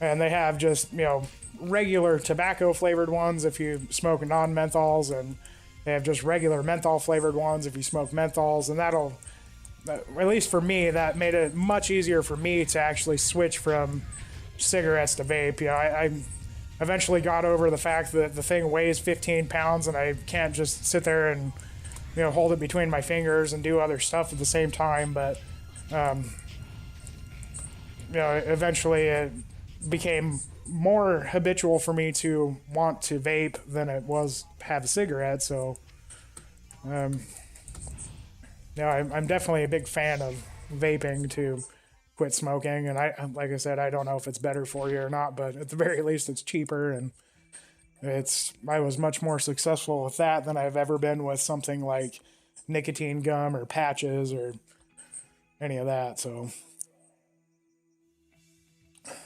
let's see. Gonna go turn in our book here.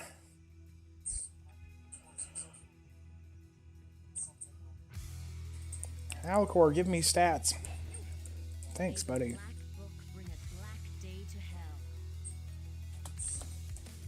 Alright, so we got our Hydra maxed out. I think I'm going to switch over to Frozen Orb for now, just so we can start killing those fire immunes. We need to find the sewers and the waypoint for Kuros Bazaar. Oh, we already found the waypoint. Why did I just not pick it up? Guess I didn't pick it up. Oh well.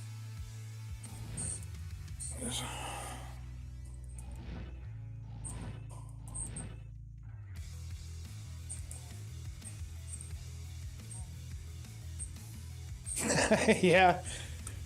Yeah, and that's the thing though, is like vaping is so big now. Like people look down on you for smoking cigarettes now, but and vaping is what is socially acceptable and cool with the kids these days. Now people treat you like you have leprosy if you pull out a cigarette, but it's okay to have a vape. So like I felt pretty dumb pulling out that big, huge, giant vapey thing, and like I said, it's just so heavy and not what I was looking for to replace a cigarette. Damn it, I wish my phone would stop falling over. Try that. But it's now vaping is like what is the norm, more so than cigarettes. So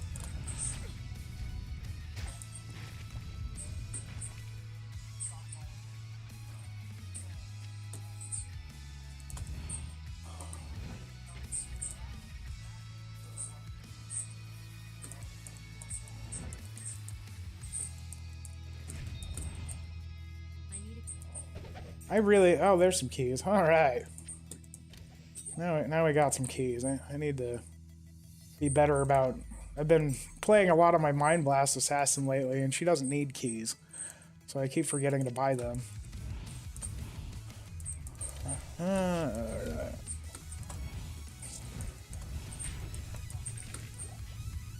Sewers is so much more tolerable on a sorceress. Having teleport is just amazing. I love teleport. It's probably my favorite skill in the whole game.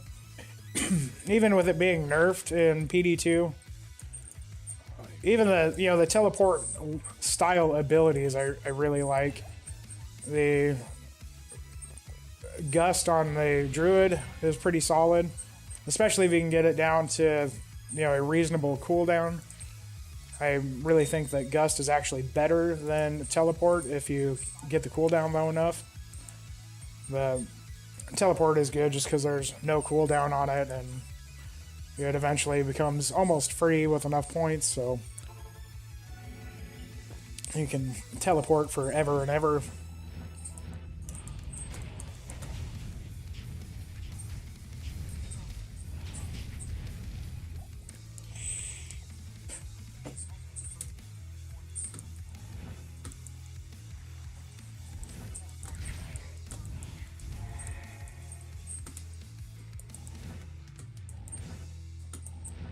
See if we can find the waypoint here.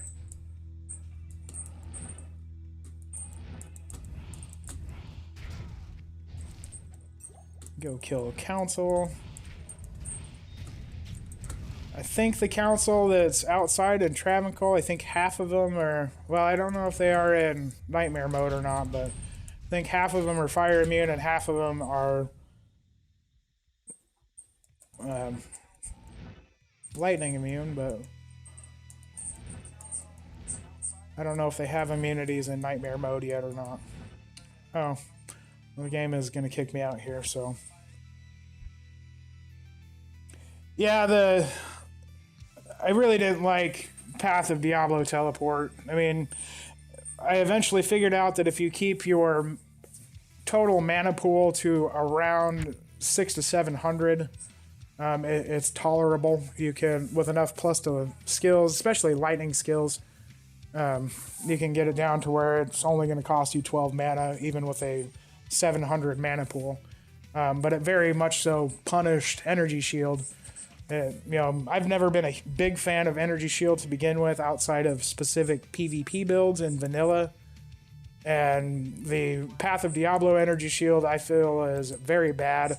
And then it even further punished you for going Energy Shield by the teleport mechanic. So I really was not a fan of Energy Shield there. And eventually I was able to figure out how to get around the super huge drain numbers on Path of Diablo with teleport, but it still was kind of frustrating and took some pretty high-end gear and a lot of plus to skills to really be able to perma teleport, and almost forces you to use Insight over Infinity, but Infinity is just straight up more beneficial, and the end game builds there are mostly all lightning. You know, Hydra Orb to start the season off until you got Infinity, and then you go some sort of lightning build. So that's kind of how the Sorcerers progressed in Path of Diablo.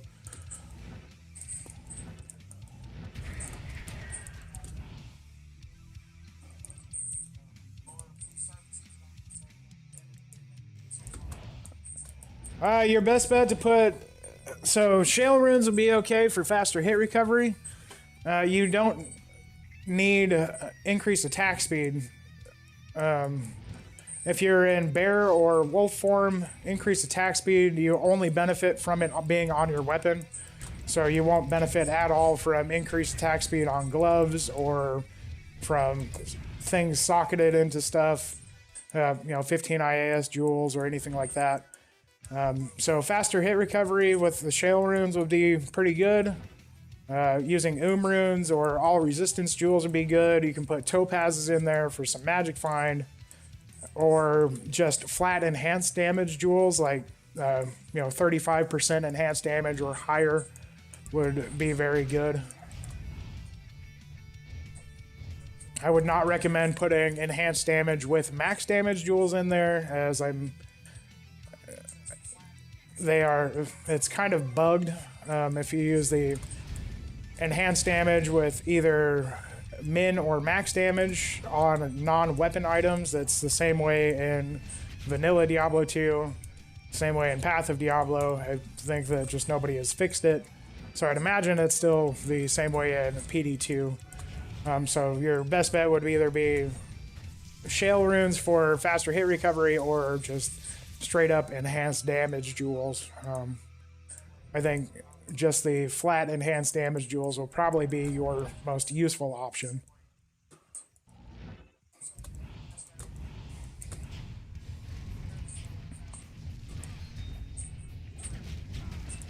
If you could get two 40% enhanced damage jewels to go, you know, along with that Zod rune that have 80% enhanced damage, as well as all the other nearly perfect rolls, I think that would be a very solid helmet for sure. So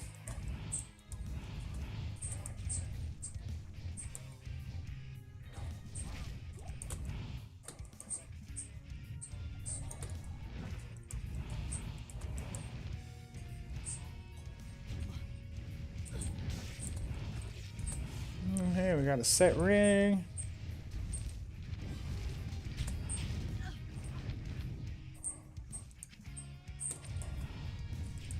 Yeah, looks like we don't have any fire immunes yet in Nightmare here.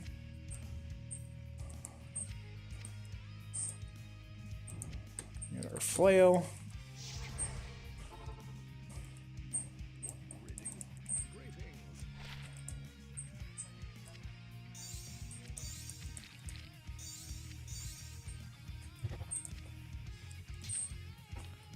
Yeah, so we haven't been using the salamander at all.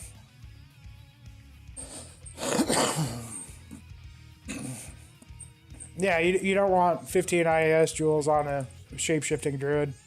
Oh, hey, 13 all res Grand Charm. I'll take that. That's not bad. Yeah, we already have a couple of Cathons.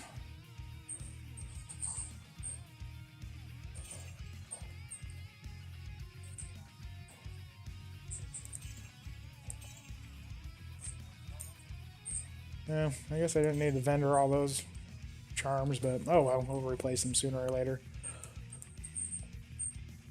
But yeah, the increased attack speed jewels won't do anything for you. If you're shapeshifted, it only works with increased attack speed on your weapon. So.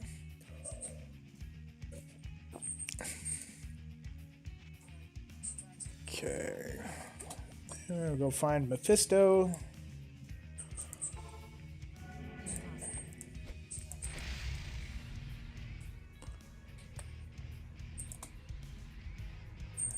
Alright, come on. Let's go.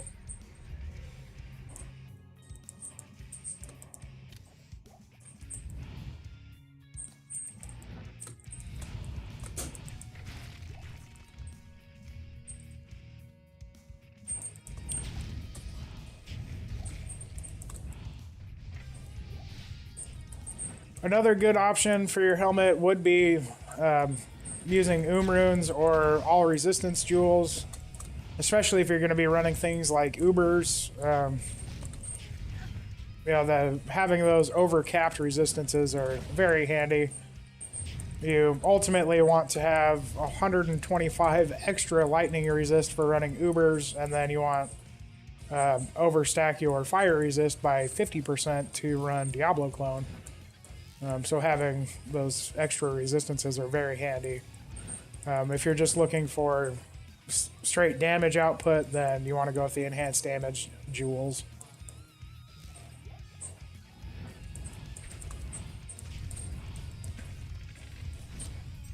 Ooh, more keys. Anybody else think it's kind of ironic when you open a locked chest and it just has a key in it? Like, why the hell would you lock your keys in a chest? Oh. Good job, Al-Hazir. Oh, I'd like to find the waypoint down here somewhere.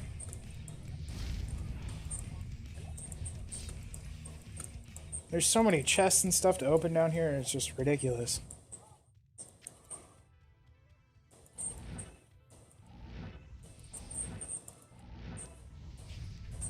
Oh, Stygian dolls.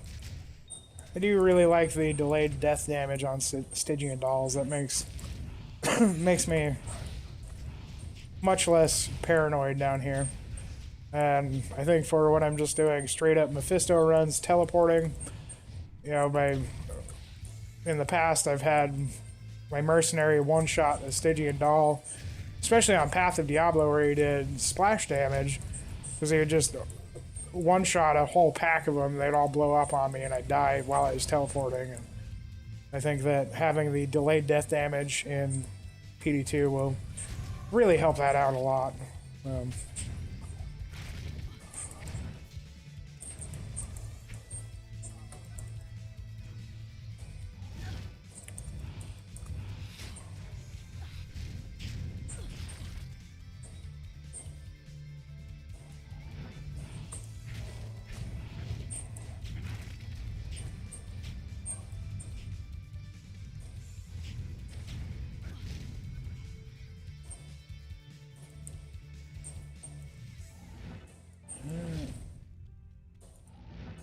Okay, there's level 3, but we are going to do some Nightmare Mephisto farming, so definitely want to go find that waypoint.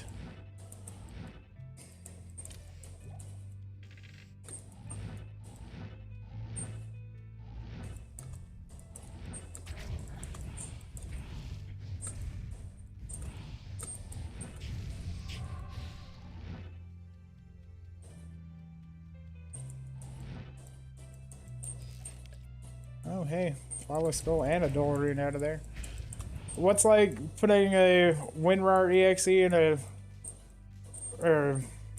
RAR file? I guess I missed what you're talking about there. Or what you're referencing anyway.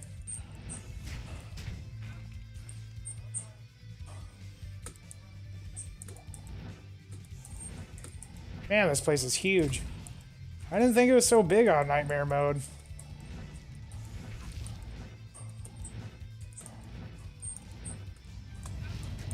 Now, I know it's very big on Hell mode, but I didn't think that Endurance Hate level 2 is this big on... And of course, it's right behind there. I really like Wind Druid. It's so far has been one of my favorite builds. I think that it's extremely strong. I don't even have my gear all the way optimized, and it does very well in all 3 of the maps. I think that physical damage is one of the best damage types to focus on in PD2, especially for mapping. You know, there's a lot of things that have amp damage to break physical immunes, and in maps there are no physical immunes, so it's one of the strongest element types to build a character around in PD2 right now. I really do enjoy the Wind Druid. Now that my gear is a little bit better and I use Twister over Tornado, for pretty much everything besides bosses. I really like Twister. I think it's very good. It's almost like playing a charged bolt sorceress, kind of. If you've ever played a charged bolt sorceress, it's very similar play style. It's got a very large spread, and you know, for the most part, it does really good. I think Wind Druids are in a very good place.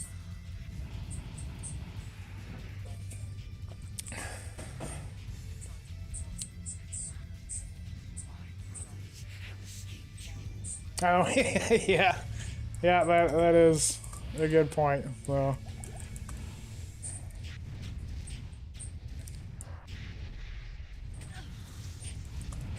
Oh, my poor mercenary just getting beat down by Mephisto now. Got a hurl bat. Yeah, we'll go ahead and kill all these guys just cuz. Oh. Oh no. So Mephisto can actually walk over the moat now, but I guess the council members cannot. So if you're ever wanting to just sit here and moat trick the council members, you can do that. But Mephisto will actually follow you over, so. Hey, Grand Charm.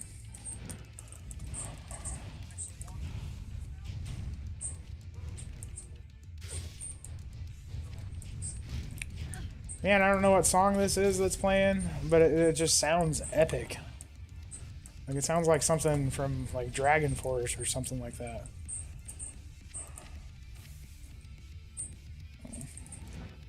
Alright, on to Act 4.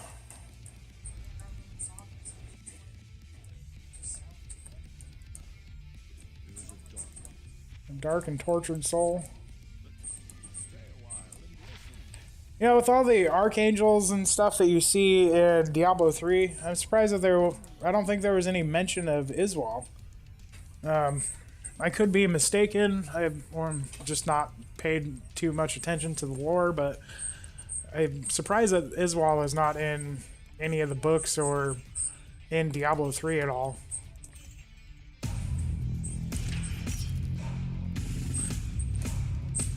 Hey, thanks, man. So, I'll definitely have a beer on you. I appreciate that. So, what is your beer of choice? Just out of curiosity. I've really been enjoying... I like Bud Light Platinum. You know, I drank a lot of Bud Light when I was younger, and Budweiser and all that, and that was always the beer that my dad drank, and so I kind of, you know, just grew up drinking Budweiser, but I really like Bud Platinum. Then for a while there, I went through that whole microbrew phase where, you know, I was wanting to get microbrewed beer, and it's just expensive. So, I mean, some of it tastes really good, but I'll drink any beer, to be honest with you. So.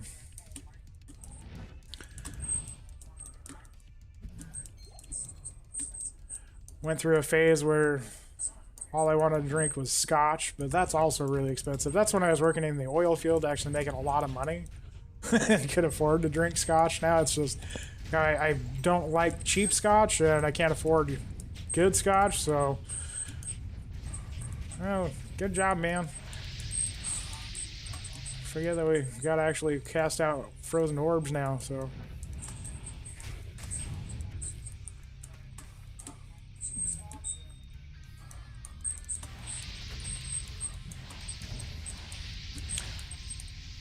Oh, you're a wine drinker, huh? I never did get into wine all that much. I just never really drank it. I, you know, tried to, you know, I went through a phase where I was trying to pair wines with food, and I just didn't care. You know, I'm really a big foodie, but I just never really understood the wine pairings all that well. I know that you wanted to pair white wines with fish and white meat, and then red wines with, you know, red meat and stuff like that. So it never really caught on for me, I guess. So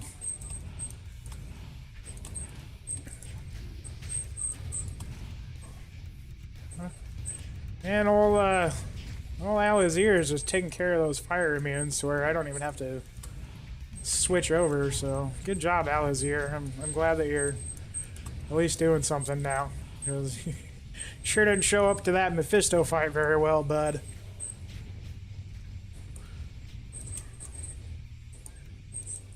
Yeah, I've heard that there's actually some very good health benefits from drinking just one glass a day of wine, but unfortunately for me, I'm one of those guys that one glass makes me feel like a new guy, and that new guy wants a new glass too, and I just keep drinking until it's gone. So that's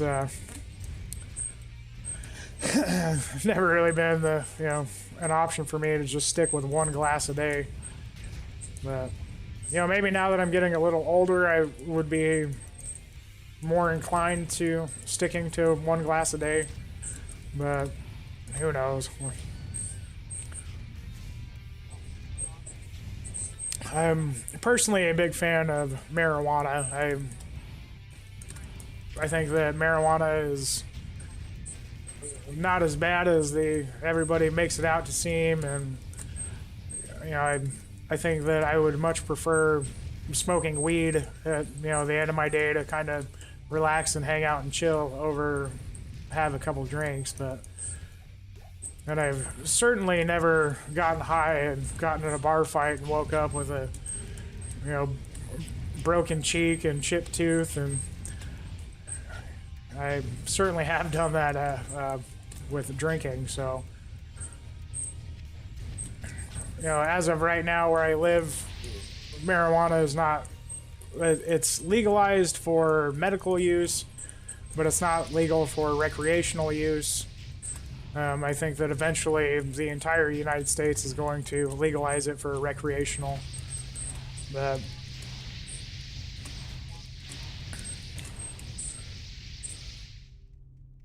I think the government can just make tons and tons of money off of it.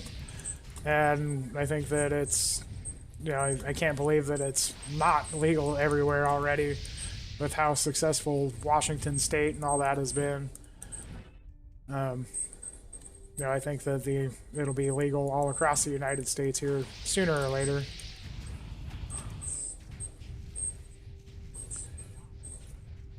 When I was living in the Las Vegas area, it was legal for recreational use there. And then I moved to Missouri, and it's not here. So I never really got into smoking weed like when I was in high school and stuff. It's actually been more of a recent thing.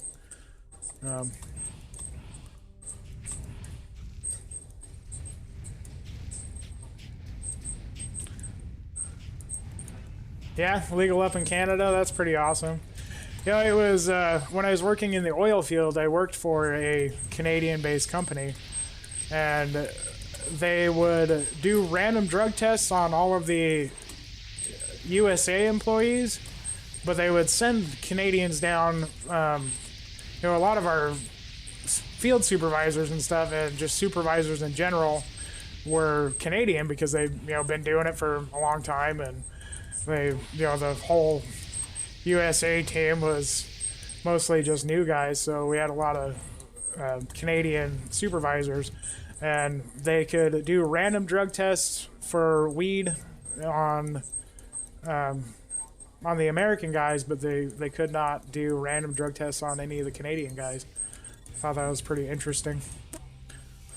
So at that point in time, I didn't do any drugs or smoke weed or anything, so usually they would random me because they knew I'd pass, and that's not a very common thing with oil field people, to be honest with you. There's quite a bit of drug use in the oil field, and a lot of it is a lot harder than smoking weed for sure. A lot of the guys that were working on actual drilling rigs and stuff, tripping pipe all day, those guys are, a lot of them are just methed out, and you got to do something if you're working that hard that many hours a day for that many days in a row.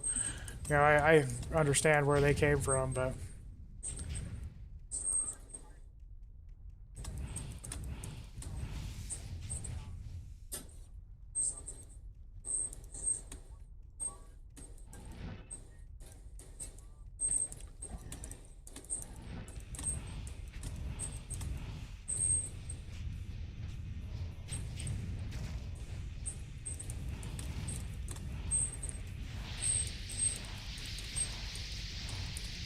So they're not allowed to do random drug tests at all in Canada?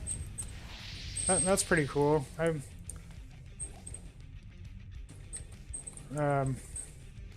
I feel like random drug, I spent the last few years working in the corporate level of the grocery industry, and saw a lot of how the more corporate level type stuff goes and how decisions are made for larger companies. And I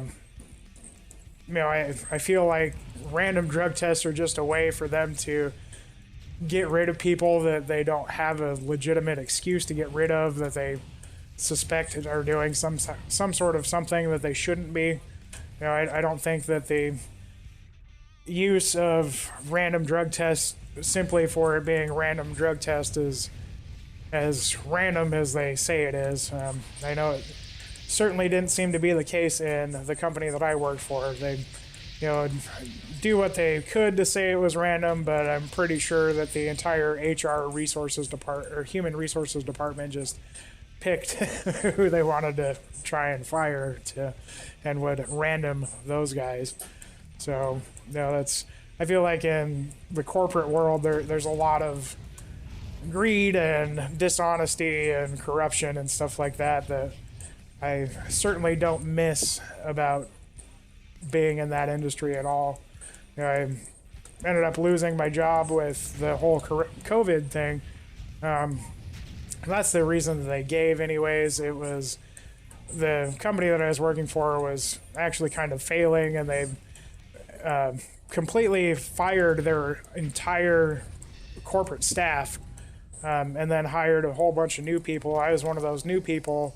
And then, they got another new CEO, and he wanted to restructure their corporate office again. And, I think he used the coronavirus as an excuse to get rid of me for, because when they did the first restructure, they got rid of all the high dollar old senior people on their staff and then brought in a bunch of new people at lower amounts. But they, for like every one person that they fired, they brought in like 3 new people. And then the company itself just has not been doing very well. So I think that they were just trying to get rid of people to not have to pay wages. And so either way, I'm, just kind of been hanging out, living off of savings, and been getting unemployment with the coronavirus thing and all that. So, I don't really miss the corporate grocery world at all. I definitely miss the paycheck that I was getting from it, but I don't miss the environment or hostility or toxicity that comes with those corporate worlds. So, hey Jacob, I'm doing pretty good, man. I did have a good weekend, and it was pretty good. I didn't really do much. I did spend some time with my kid, and that's all I really wanted to do. So overall, it was successful. But how was your holiday weekend?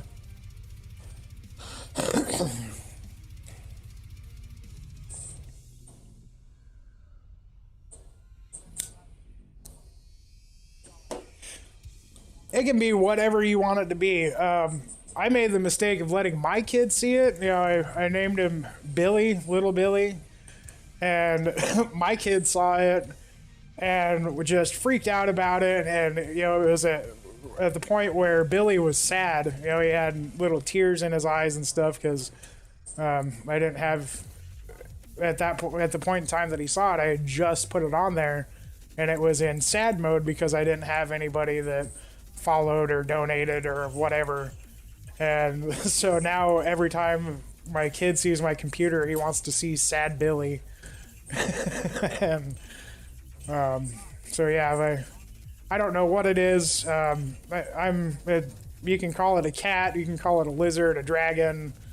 I think eventually it levels up and turns into like a dragon type thing, maybe. I don't know. I don't know what it is, but but either way, it's sad Billy, and according to my kid. Right now it seems to be Surprise Billy, so.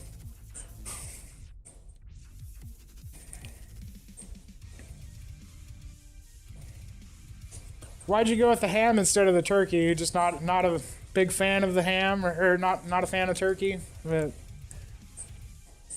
ham has always been, for my family, ham has always been more of a Christmas thing.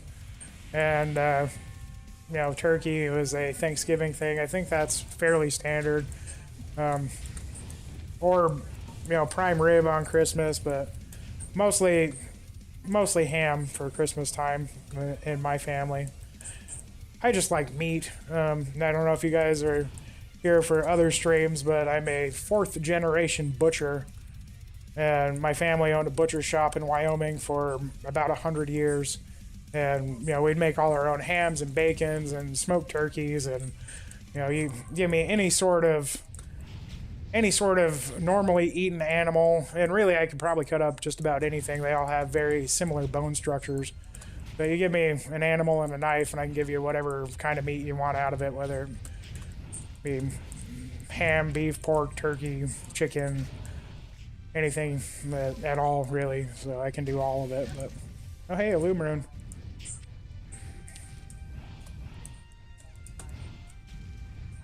But I have in the past done weird stuff on holidays, like a couple of years ago, my wife and I, when I was still married with her, or married to her, so my wife at the time, she decided that we were going to do enchiladas for Christmas dinner, so I made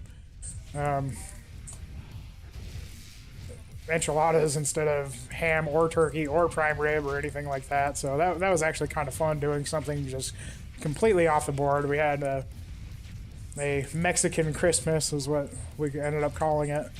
And it was actually really good. I love Mexican food, and I love making enchiladas, and I ended up making smoked chicken enchiladas like in a big casserole pan, and they were just delicious. So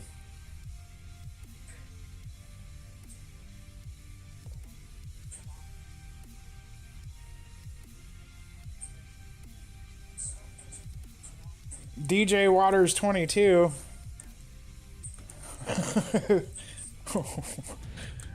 why DJ Waters 22?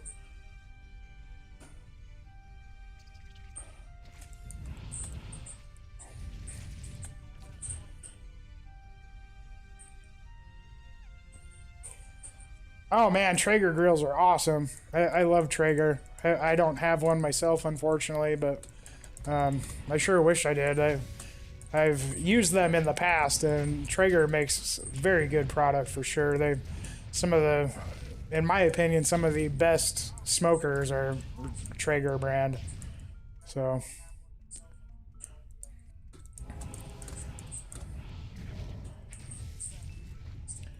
As of right now, I just have a little electric smoker that I can fit one turkey in it. You know, so it's not the hugest thing ever, but for living in a condo where I don't have a backyard, I live like right on the lake. If you go off of my patio, it's just a 30-foot slope down to the actual lake, but I live in a condo complex, so there's like a boardwalk that goes around it and stuff like that. So I just have a patio, and I have just a little electric smoker that it does the job. I definitely miss having a larger, higher quality smoker, but it does really good smoking fish. Like I do a lot of smoked salmon with it. They can do cold smoke, so I've smoked like cheeses and stuff like that, and it's definitely handy. But I do miss having something a little bigger that you can get a little bit better smoky flavor into your meats with it.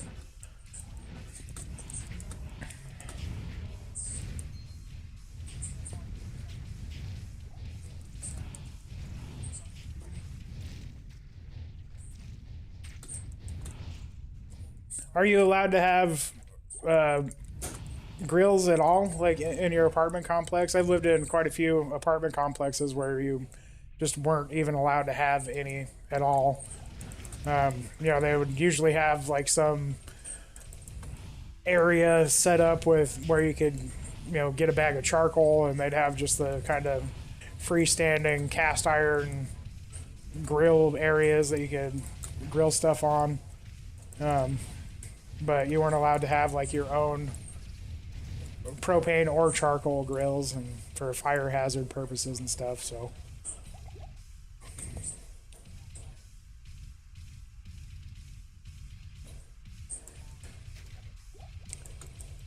eventually I do want to learn how to grow weed. I don't grow it right now.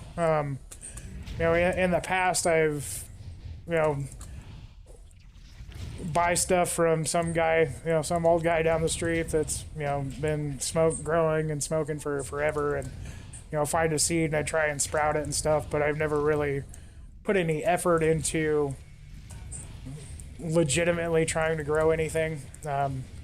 Now that they have it legalized for recreational use here, I want to try and get a medical card, and then grow it legally so I don't have to worry about any of that. But from what I understand, you can actually get like pretty good grow setup kits, and that comes with like a light and gives you instructions and stuff on how to do the whole process start to finish to grow some pretty good stuff. And I'd like to get one of those little setup kits with a lamp and all that, and actually try to grow my own stuff. Not just because I want to have, be able to have weed that is, growing it is way cheaper than buying it. But I also I'm interested in general in horticulture. So I think, growing, I grow a lot of, like herbs and veggies in the summertime out on my patio that I use to cook with. Like I do rosemary and basil, and I'll do like bell peppers and tomatoes and stuff. So I really like horticulture and growing stuff. I just have not gotten into the whole weed aspect of it. But that is something that I intend to do at some point in time in the future. So, and I know there's tons and tons of information available on how to grow, and I feel like I could pick it up pretty easy.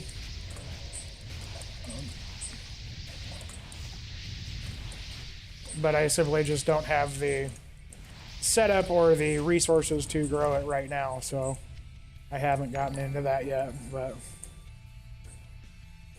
hey man, thanks for the follow, I appreciate that. I hit 50 followers last night on Twitch, so I'm pretty excited because now I just need to get more average viewers, like when I do stream, and I'll be able to be an affiliate, which I guess is pretty good on Twitch. So that's pretty cool. I'm excited that I'm close to leveling up on Twitch. I'm still very new to this whole streaming thing, so I'm sure that leveling up on Twitch is a good thing. I mean, it can't be bad, right?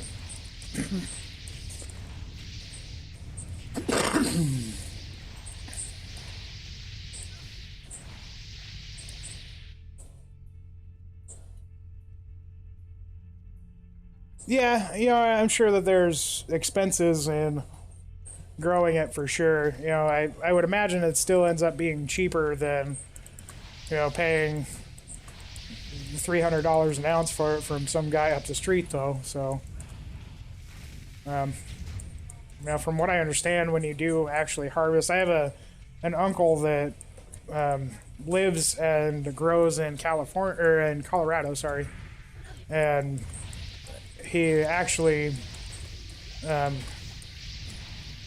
grows medical quality stuff that he sells to companies and stuff, and he you know, from what he tells me, like when he does harvests and stuff, I mean, he harvests like pounds and pounds of it, and I mean, it's just insane. But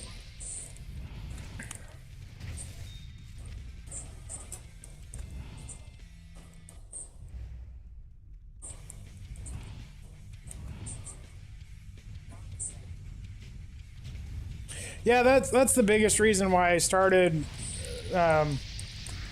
streaming to both YouTube and Twitch at the same time. Is, you know, a lot of the guys, pretty much all of you guys really, that, you know, watch any of my videos and stuff, it's all on YouTube, and I have way more viewers on YouTube on average than I do on Twitch. You know, I'm like right now, I think there's like 25 people on YouTube, and I'm not even sure how many I have on Twitch at the moment, but you know, the majority of my viewers actually do seem to be on YouTube and not Twitch. So, you know, I'm gaining Twitch followers as you know, every time I stream, I seem to gain more followers, so it's going really well, and we'll get there to the whole affiliate thing sooner or later and figure out what all that means. I'm, you know, not really sure what it means. I think I can make VIPs in my channel and stuff like that, so that's pretty cool. And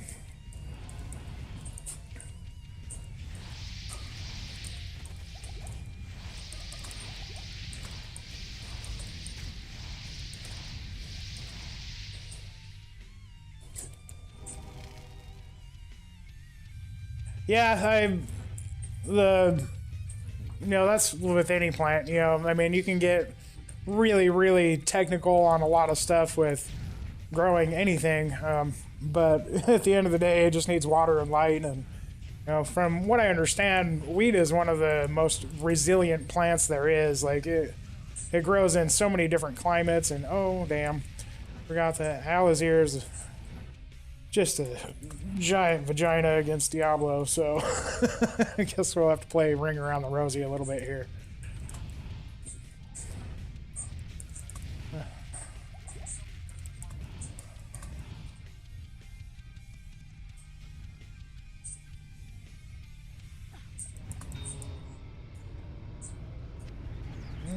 Peasant crown.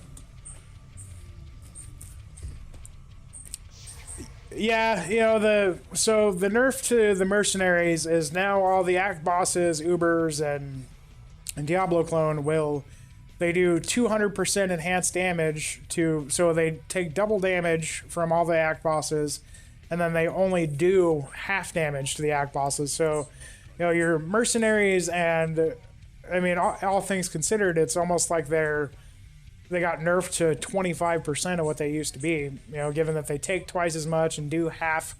And, you know, I think that it was a pretty steep nerf. That being said, that's, you know, the primeval tags are in vanilla Diablo 2, but with gearing and scaling and stuff like that, you know, I feel like, you know, they are going to have to change, especially the summons. You know, I think they're going to have to buff summons now to make, you know, endgame summon druids and necromancers viable with the buff with the, you know, nerf that they just gave to all the minions. You know, I think that it was a little heavy-handed, and I think that there's probably a whole lot of people that are very frustrated with it. So I don't know if they'll revert it back or just, you know, buff summons or what, but yeah, I feel like they're gonna have to do something, because, you know, it's just ridiculous that even with a good geared mercenary and high level pets and stuff, you know, they're still just getting absolutely one shot. And, you know, my mercenary hasn't had any problems tanking much of anything else, and then just gets one shot by Diablo. So, you know, I don't think that that's quite right. But I make all these stackable.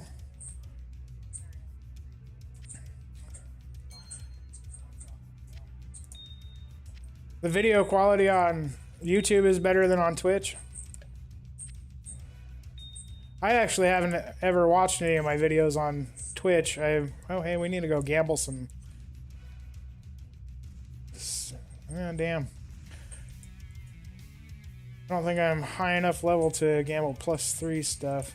I'm gonna gamble from Nihilithat because I just don't ever do that. So well, we're capped out on gold, so might as well see if we can get a +2 to fire skills or something.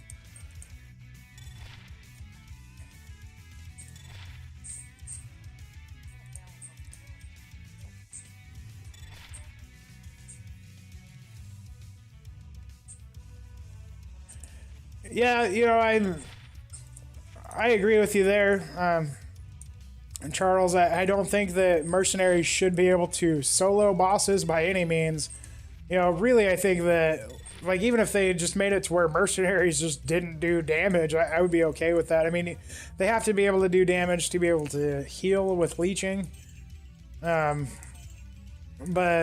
you know, if they really nerfed mercenary damage, I wouldn't, it wouldn't bother me. You know, most builds, you know, all your damage comes from your character. You don't rely on your mercenary to do damage. So, you know, the important thing for a mercenary to me is just that he's tanky.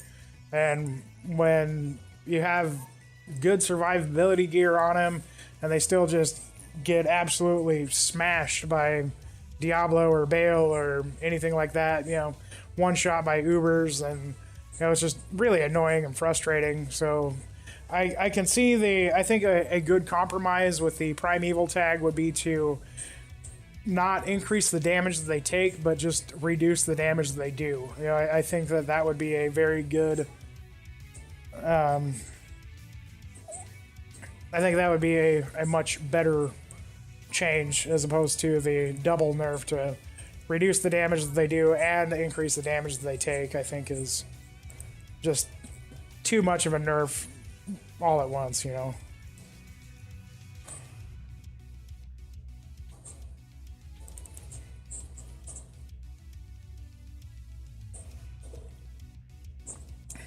Hey, what's up, Genobi?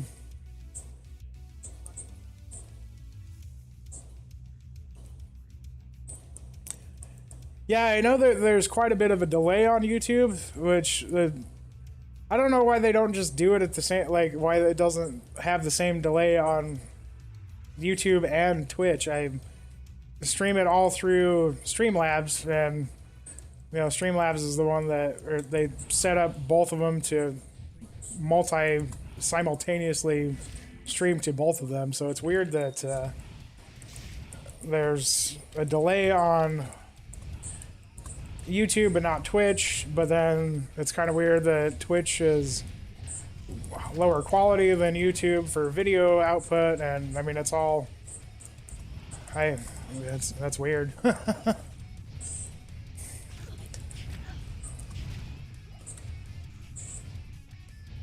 Oh, okay, so Genobi is Garrett. Okay, I'll try and remember that. So.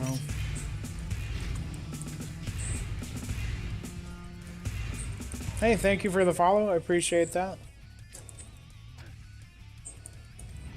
And let's see. You know, I do have to keep reminding myself that the entire mod is brand new, and you know, I'm sure they're gonna make tons and tons of balance changes over the first, you know, 6 months or so. They'll probably make a lot of changes, not just back. Not just to like in big patches and stuff. You know, they've put in and snuck in a whole lot of different changes with different patches just in the last couple of weeks. And you know, I think over the next 6 months or so, we'll see changes made very regularly, not just in big patches.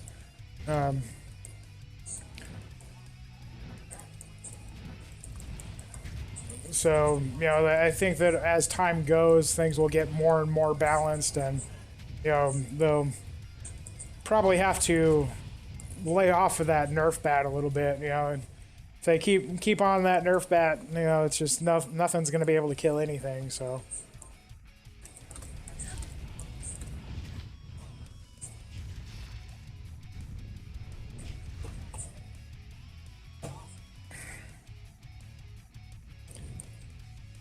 That's good that he's still able to solo Hell Mephisto. Now for this chick, really all I want is to have an Insight Mercenary for the mana regeneration that can tank Mephisto. That's all I care about. I don't care if he is able to do damage to Mephisto whatsoever. I just don't want him to die every single fight. I rely on my mercenary to tank things for me since I'm a very squishy sorceress without very good resistances.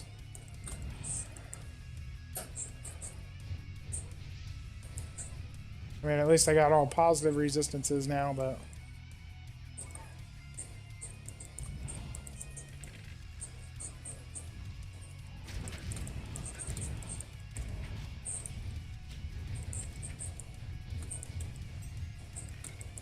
But I would imagine that, I mean, it shouldn't be that hard to make a mercenary that can tank the act bosses. If you get your physical damage reduction up and resistances up, they really shouldn't have any issues with it.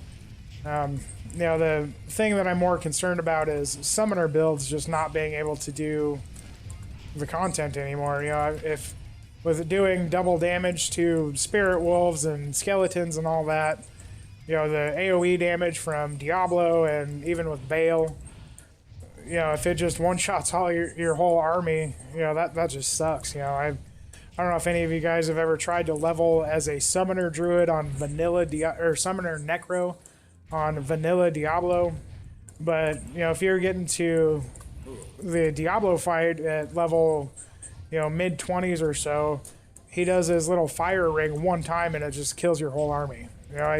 Last time I fought fought Diablo at low to mid 20s on vanilla Diablo as a skeleton necro. It took me like 15 minutes because I just kept resummoning a clay golem and using Iron Maiden on him. He just one-shot my skeletons and it was not good. So, hey Jacob, thanks for hanging out. I appreciate you stopping by and hope you have a good night and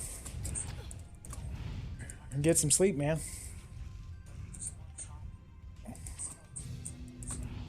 Alright, so we got nothing good here.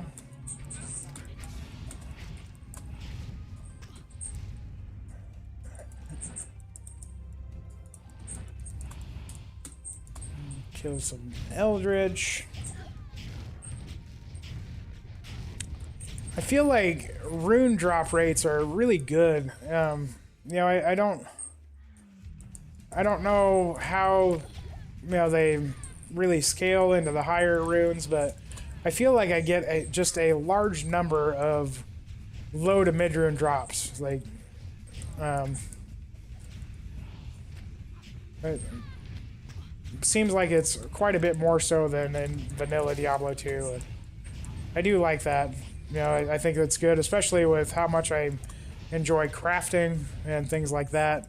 Having more low to mid rune drops, I think, is really good because it gives you, all those crafting runes and stuff like that. So, brick your only bone heal that you found, huh? I haven't found a bone heal yet.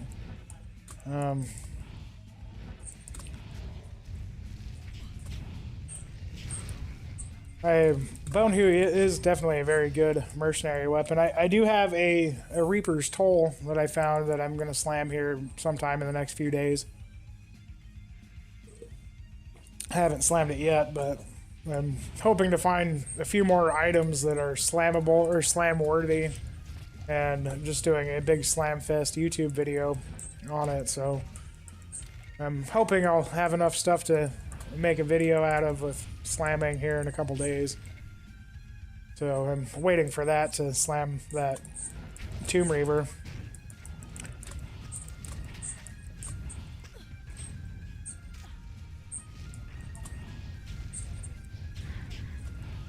Do you need Andariel Waypoint in Nightmare or Hell or Normal?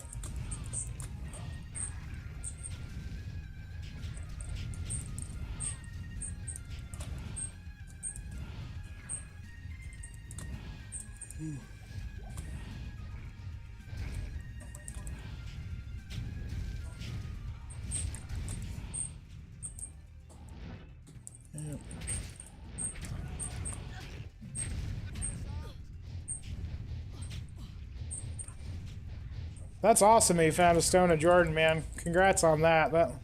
That's a good find. I haven't found any plus the skill ring, so I haven't found a Stone of Jordan, I haven't found, or a Bull Kathos, or a Wisp Projector yet, so I'm really looking forward to getting at least a pair of them to drop so I can share them between all my casters. And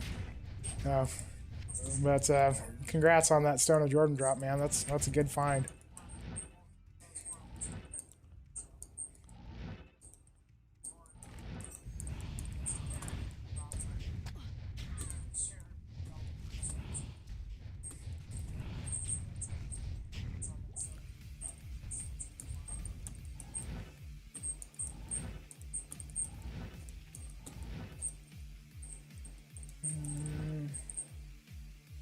Let's see. This we don't really need the waypoint up here. If we find it, that's cool. If not, whatever. Oh, hey, there it is.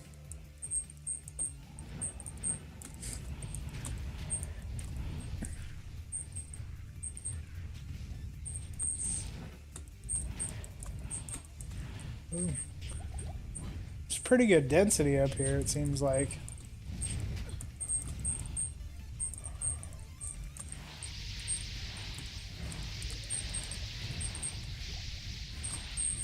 We need to pick up some of these mana potions because we like ourselves some blue drink.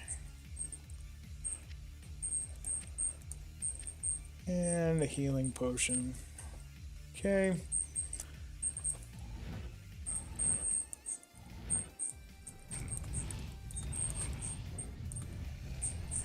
A Bardaish.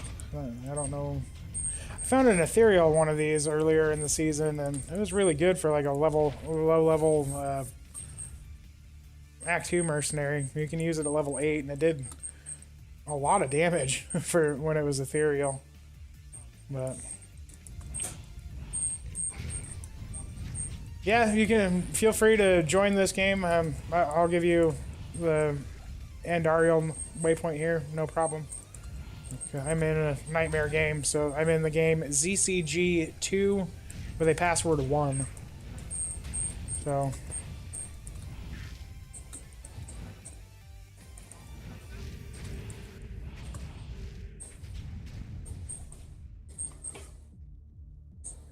Sanders gloves, we got a couple pairs of those, don't need those.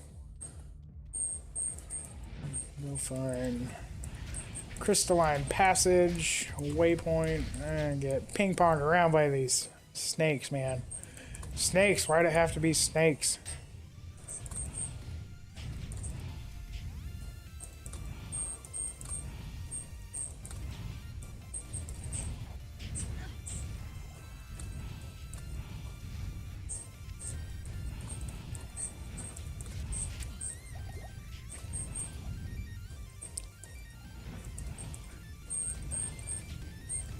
Oh man, these Hydras that shoot fireballs sure are awesome at AoE killing stuff.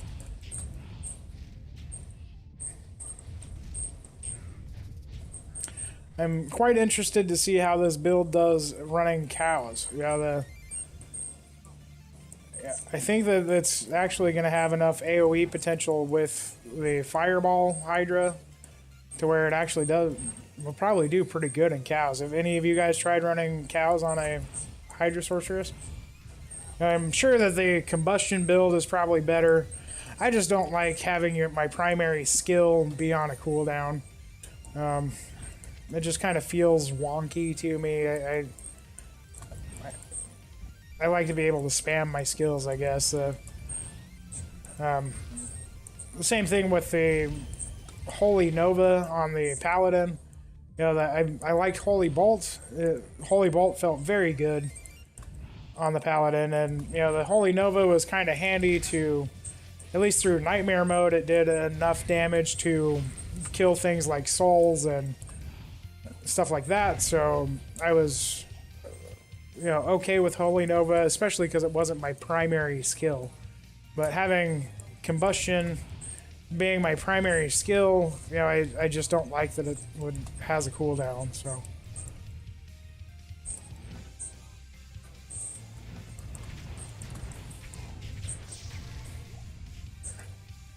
Let me find Anya real fast. And then I'll get you that waypoint real quick. Actually, I'll just give it to you now. I have the crystalline passage waypoint, so.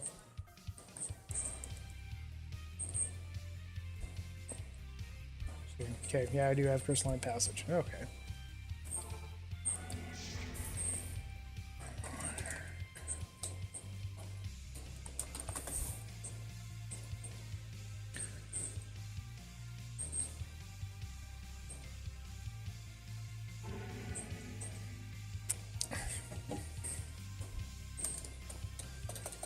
Alright, back to crystalline passage. Yeah, no problem, man.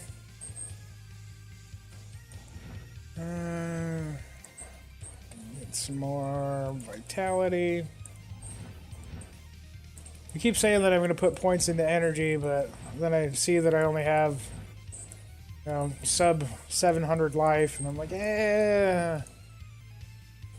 That's a little skinny on the hit point pool to be able to, especially because of things like souls. You know, I mean, get those random off the screen lightnings that one shot you.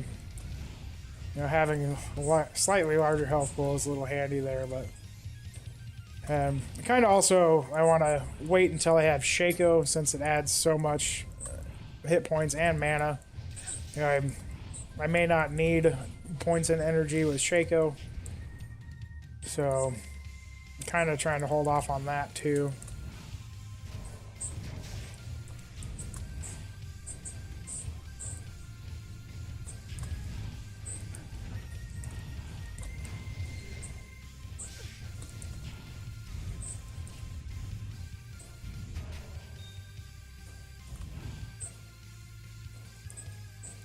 That's pretty awesome. I don't know what the highest rune that Nightmare Cows can drop is, but I know that they can for sure drop up to a Mal rune. I'm not sure if they can drop Ist or Gull rune.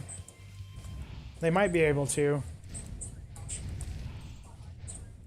I know that Nightmare Bale can drop up to a Vex rune, but I think Bale is higher level than Nightmare Cows is.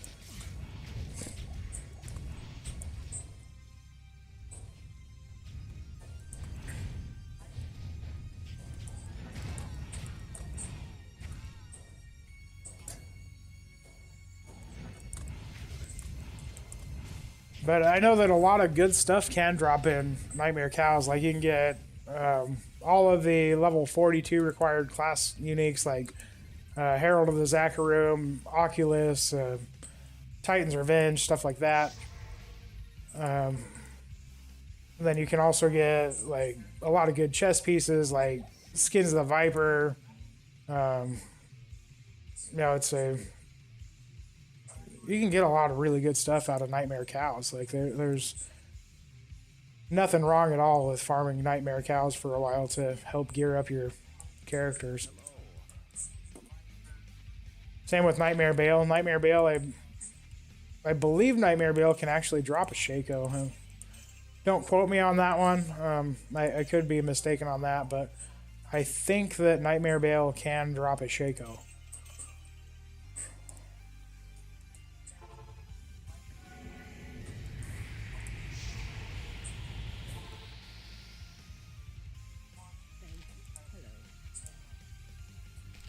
Alright, got our resistances. So that's good. Go see how bad the Ancients hurt us. Ancients are pretty beefy. And especially with, you know, them being, one of them being ranged, another one leaping, and another one whirlwinding. A very squishy sorceress can kind of have a hard time with the Ancients, even on Nightmare. But we're going to sure give it our best, though. Okay, so we need Glacial Trail.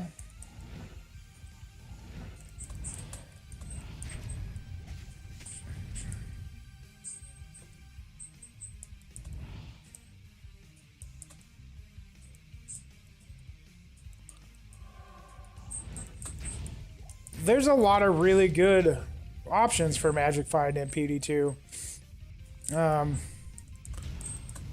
You know, on this chick, when I was level 17, I had 234% Magic Find at level 17. I had the Arctic set or Angelic set. The full set will give you, if you're using 2 rings, you'll get 140% Magic Find. The rings will give you 50% apiece, and then as a full set bonus, you get 40. And then I was using 3 pieces of Saigons that gave me 50% on the boots, and then a 44% Tarn Helm. So I had 234% Magic Find at level 17.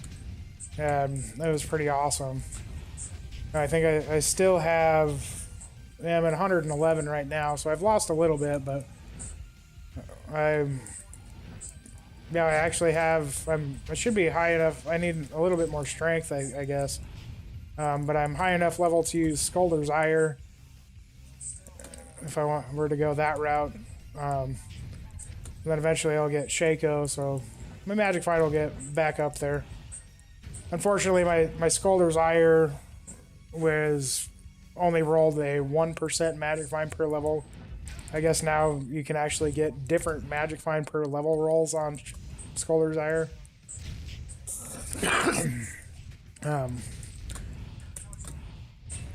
So I think it'd be pretty awesome to get the 1.5 Magic Find per level. Ooh, unique amulet. Anybody got any guesses on that amulet? Maybe. I'm hoping it's anything besides Nokozan. I'd be happy with anything. I'd really actually like an Eye of Etlich. Eye of Etlich is such a good low-level amulet. Okay, so yeah, oops. So, Nightmare Bale can drop Shaco. That's good to know. Ow.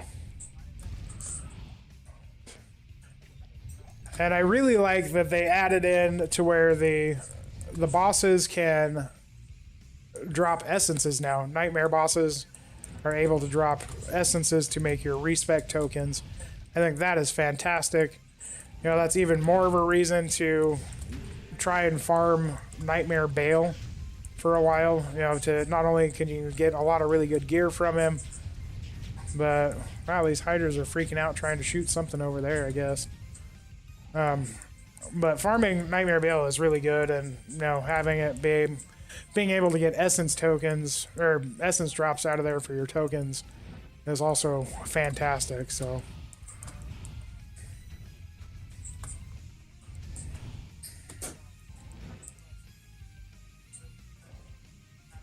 Frozen Tundra.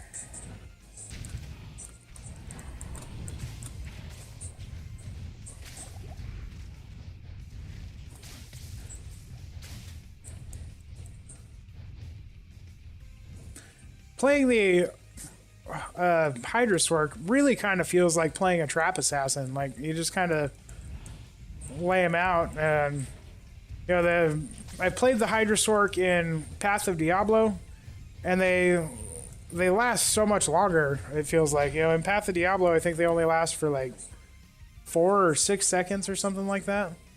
Oh, welcome back, Moon Boy. But they feel, you know, they last for 10 seconds, so it kind of feels like playing a trap assassin, but I have teleport, so it's devil hack.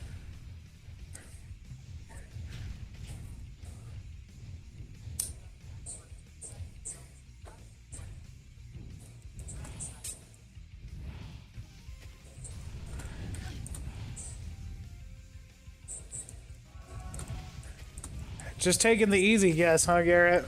You know, it's probably going to be a Nokozan, but you just got to take the easy guess instead of trying to give me some luck.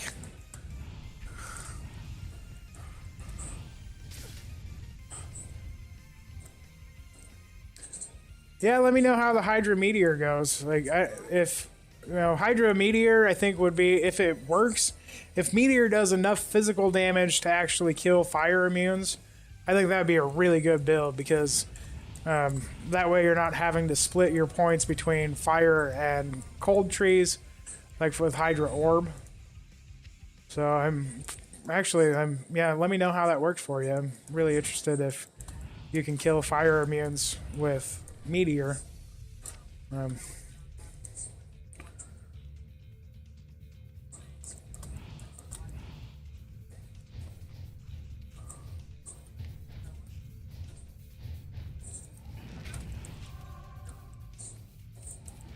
But I really am enjoying the Hydra build. I've always enjoyed Trap Assassins too. So if you like the Trap Assassin playstyle, I would highly recommend trying out the Hydra Sorc. Hydra Sorc feels really good so far. You know, I'm not in Hell mode yet. You know, we're gonna have to do Hell mode tomorrow because I'm already almost half an hour late here, but that's okay. But yeah, we're probably gonna do Hell mode tomorrow. I'm gonna at least get through Bale here tonight and then see how Hydra Orb does questing through Hell mode tomorrow. So I'm kind of scared. I feel like that there's a very big difference between Nightmare and Hell mode. I feel like Hell mode is significantly harder than Nightmare mode. And you know, that's when you start feeling like you just don't do any damage, is once you are getting into Hell mode. So especially once you get into Act 3, Act 4, Act 5, I feel like that's when you start feeling like you do no damage whatsoever.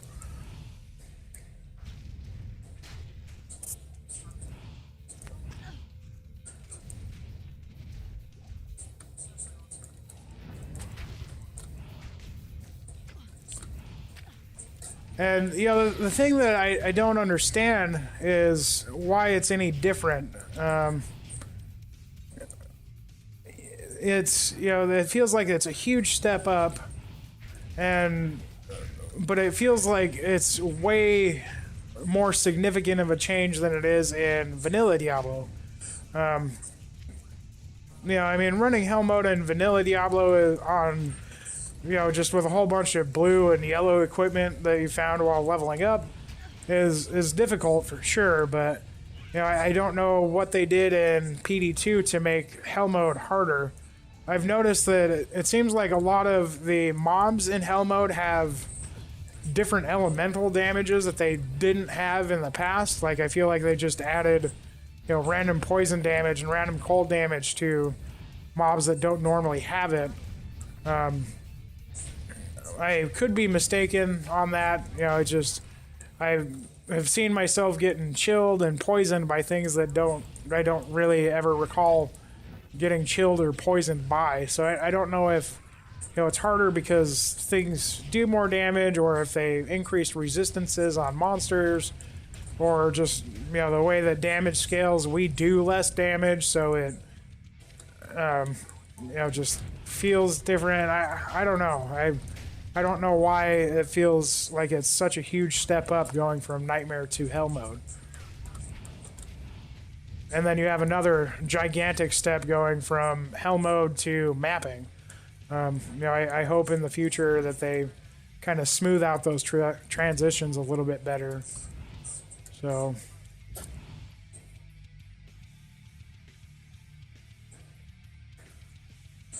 all right, here we go. So we got Ancients. Let's go ahead and identify that amulet. Hey, we did get the Eye of Et Lich. Haha. So that's awesome. We're going to have to slam that because you can actually get a +1 to all skills slam on Eye of Et Lich. It'll be a +2 to all skills amulet that you can use at level 15. So very happy that that was Eye of Et Lich. So, alright. Set up some Hydras. I don't expect this fight to be super easy. My mercenary, these guys don't have the prime evil tag, so my mercenary should do halfway okay. It looks like he's taking a beating though, so I don't think the ancients have the prime evil tags.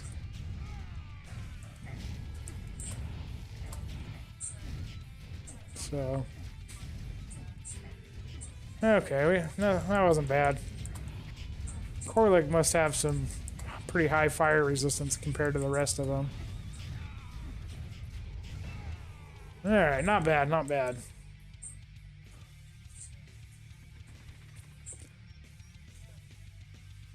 And here we are, Worldstone Keep. Oh, that was quick.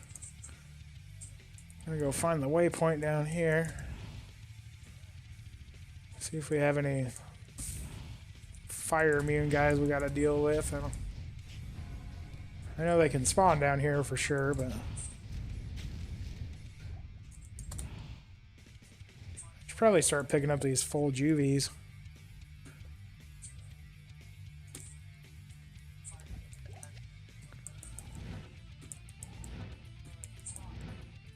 Anybody remember playing vanilla Diablo back in like 1.08, 1.09, where every unique or champion pack that you fought in hell mode would drop 2 full juvies every single time?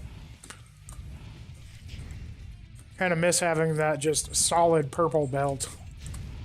You know, now they're an uncommon enough drop to where I try and keep I try to ideally keep 2 rows of full rejuves, and then 1 row of healing potions, 1 row of mana potions, just for when I need to kind of be topped off, or if I'm teleporting or something like that. And I don't want to use a full juve when I just need half an orb of mana, or half an orb of life.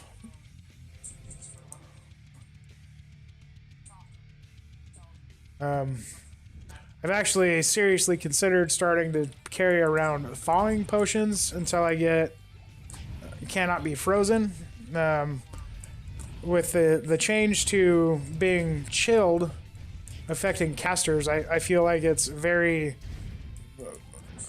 it really kind of hurts you as a caster to get chilled, because your attack or your casting speed just goes down so much that I think that cannot be frozen is much more important on casters now than it ever has been. And unfortunately, there's not a whole lot of caster gear with can't be frozen on it. You can get slams on stuff like boots and helmet now, so that's nice. I think good pair of war travelers with some can't be frozen on it would be ideal for any number of caster builds.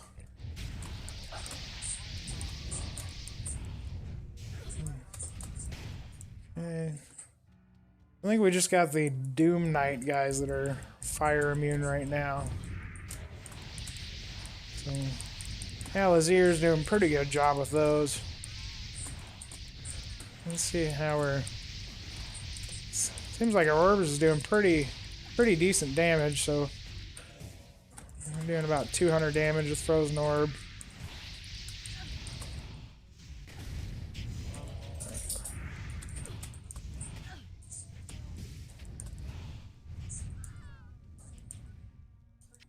Okay.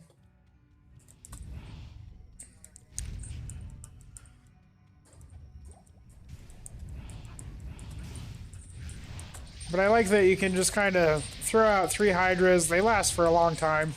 Switch over to Frozen Orb, and I think overall the build feels very good. Even having to switch between the 2 elements.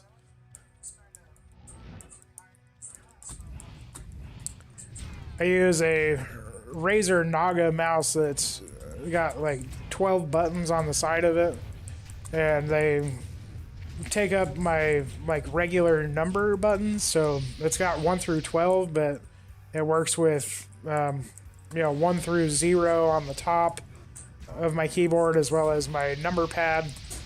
And so I have my left click skills assigned to my mouse buttons, and then my right click skills are assigned to the F1 through F4 buttons. It's actually pretty easy to switch between Hydra and Frozen Orb. So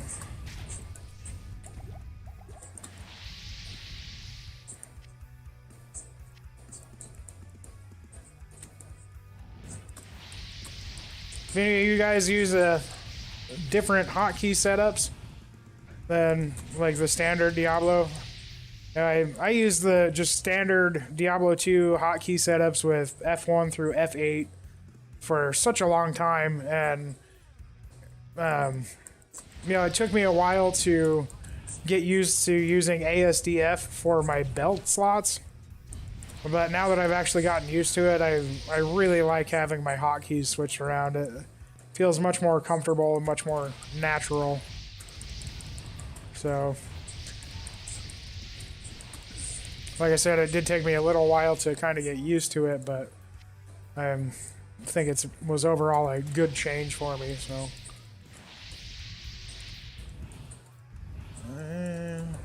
oh, we got souls.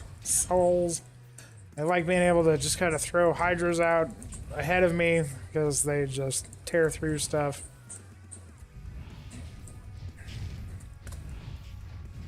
Oh, souls. So many souls.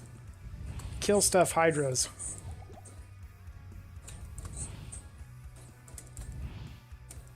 And I think Lister is going to be a giant pain in the ass because he's got, I don't know if he's fire immune on Nightmare mode, but he certainly has a lot of fire resistances.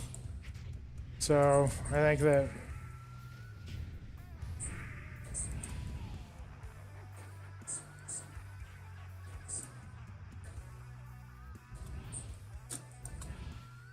hey man, I'm good. I don't need a 23 all res Viper match. I've actually got a 30 all res Viper on my Druid.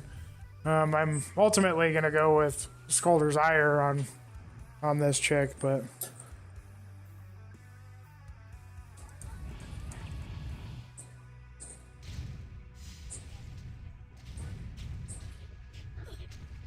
and of course I get poisoned.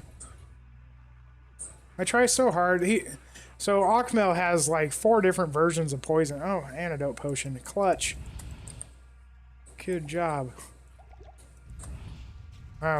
But he's got poison damage added to his regular attack. He does a poison breath, and then he also has a poison aura that isn't on any other mob in the game. You can't get it. It's not a skill or anything. He just has a legit poison aura, and it's so hard to avoid getting poisoned on that guy.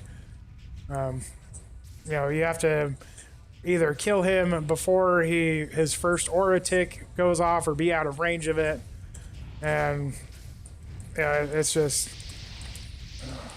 and he does so much poison damage, it's crazy. You know, even with, I did some math on it with even in hell mode. I mean, you're looking at taking 1,500 poison damage over about 72 seconds, even if you have max resistances in hell mode. So it is just a lot of poison damage on that guy. All right, so minions are not fire immune yet. That's awesome. 'Cause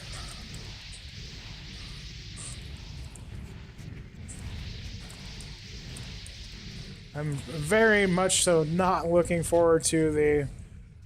I'm sure that, you know, knowing my luck, I will have fire and cold immune Lister on hell mode. And poor Alhazir is going to have to try and solo him, so... I'm interested to see how that goes, but so far through Nightmare, guys, we did pretty good. It was really an easy journey through Nightmare, so... Let's go hide over here and just exploit the crap out of the Bale fight. Might as well. So after we kill Bale here, I'm going to call it a night, guys. I sure appreciate you hanging out with me and coming by saying hi. I'll do hell mode tomorrow, and then I'd like on my Wednesday stream to try and do some maps with you guys. So if anybody's interested in running maps with me on stream for Wednesday evening, swing by my Discord. You can see, hey, a whole bunch of crap drops there. swing by Discord and, you know, just let me know that you're interested on it, and we'll try and, you know, get together and run some maps on Wednesday night. I think that'd be a whole lot of fun. So, but anyway, guys, I sure appreciate you hanging out, and good luck, have fun, and we'll see you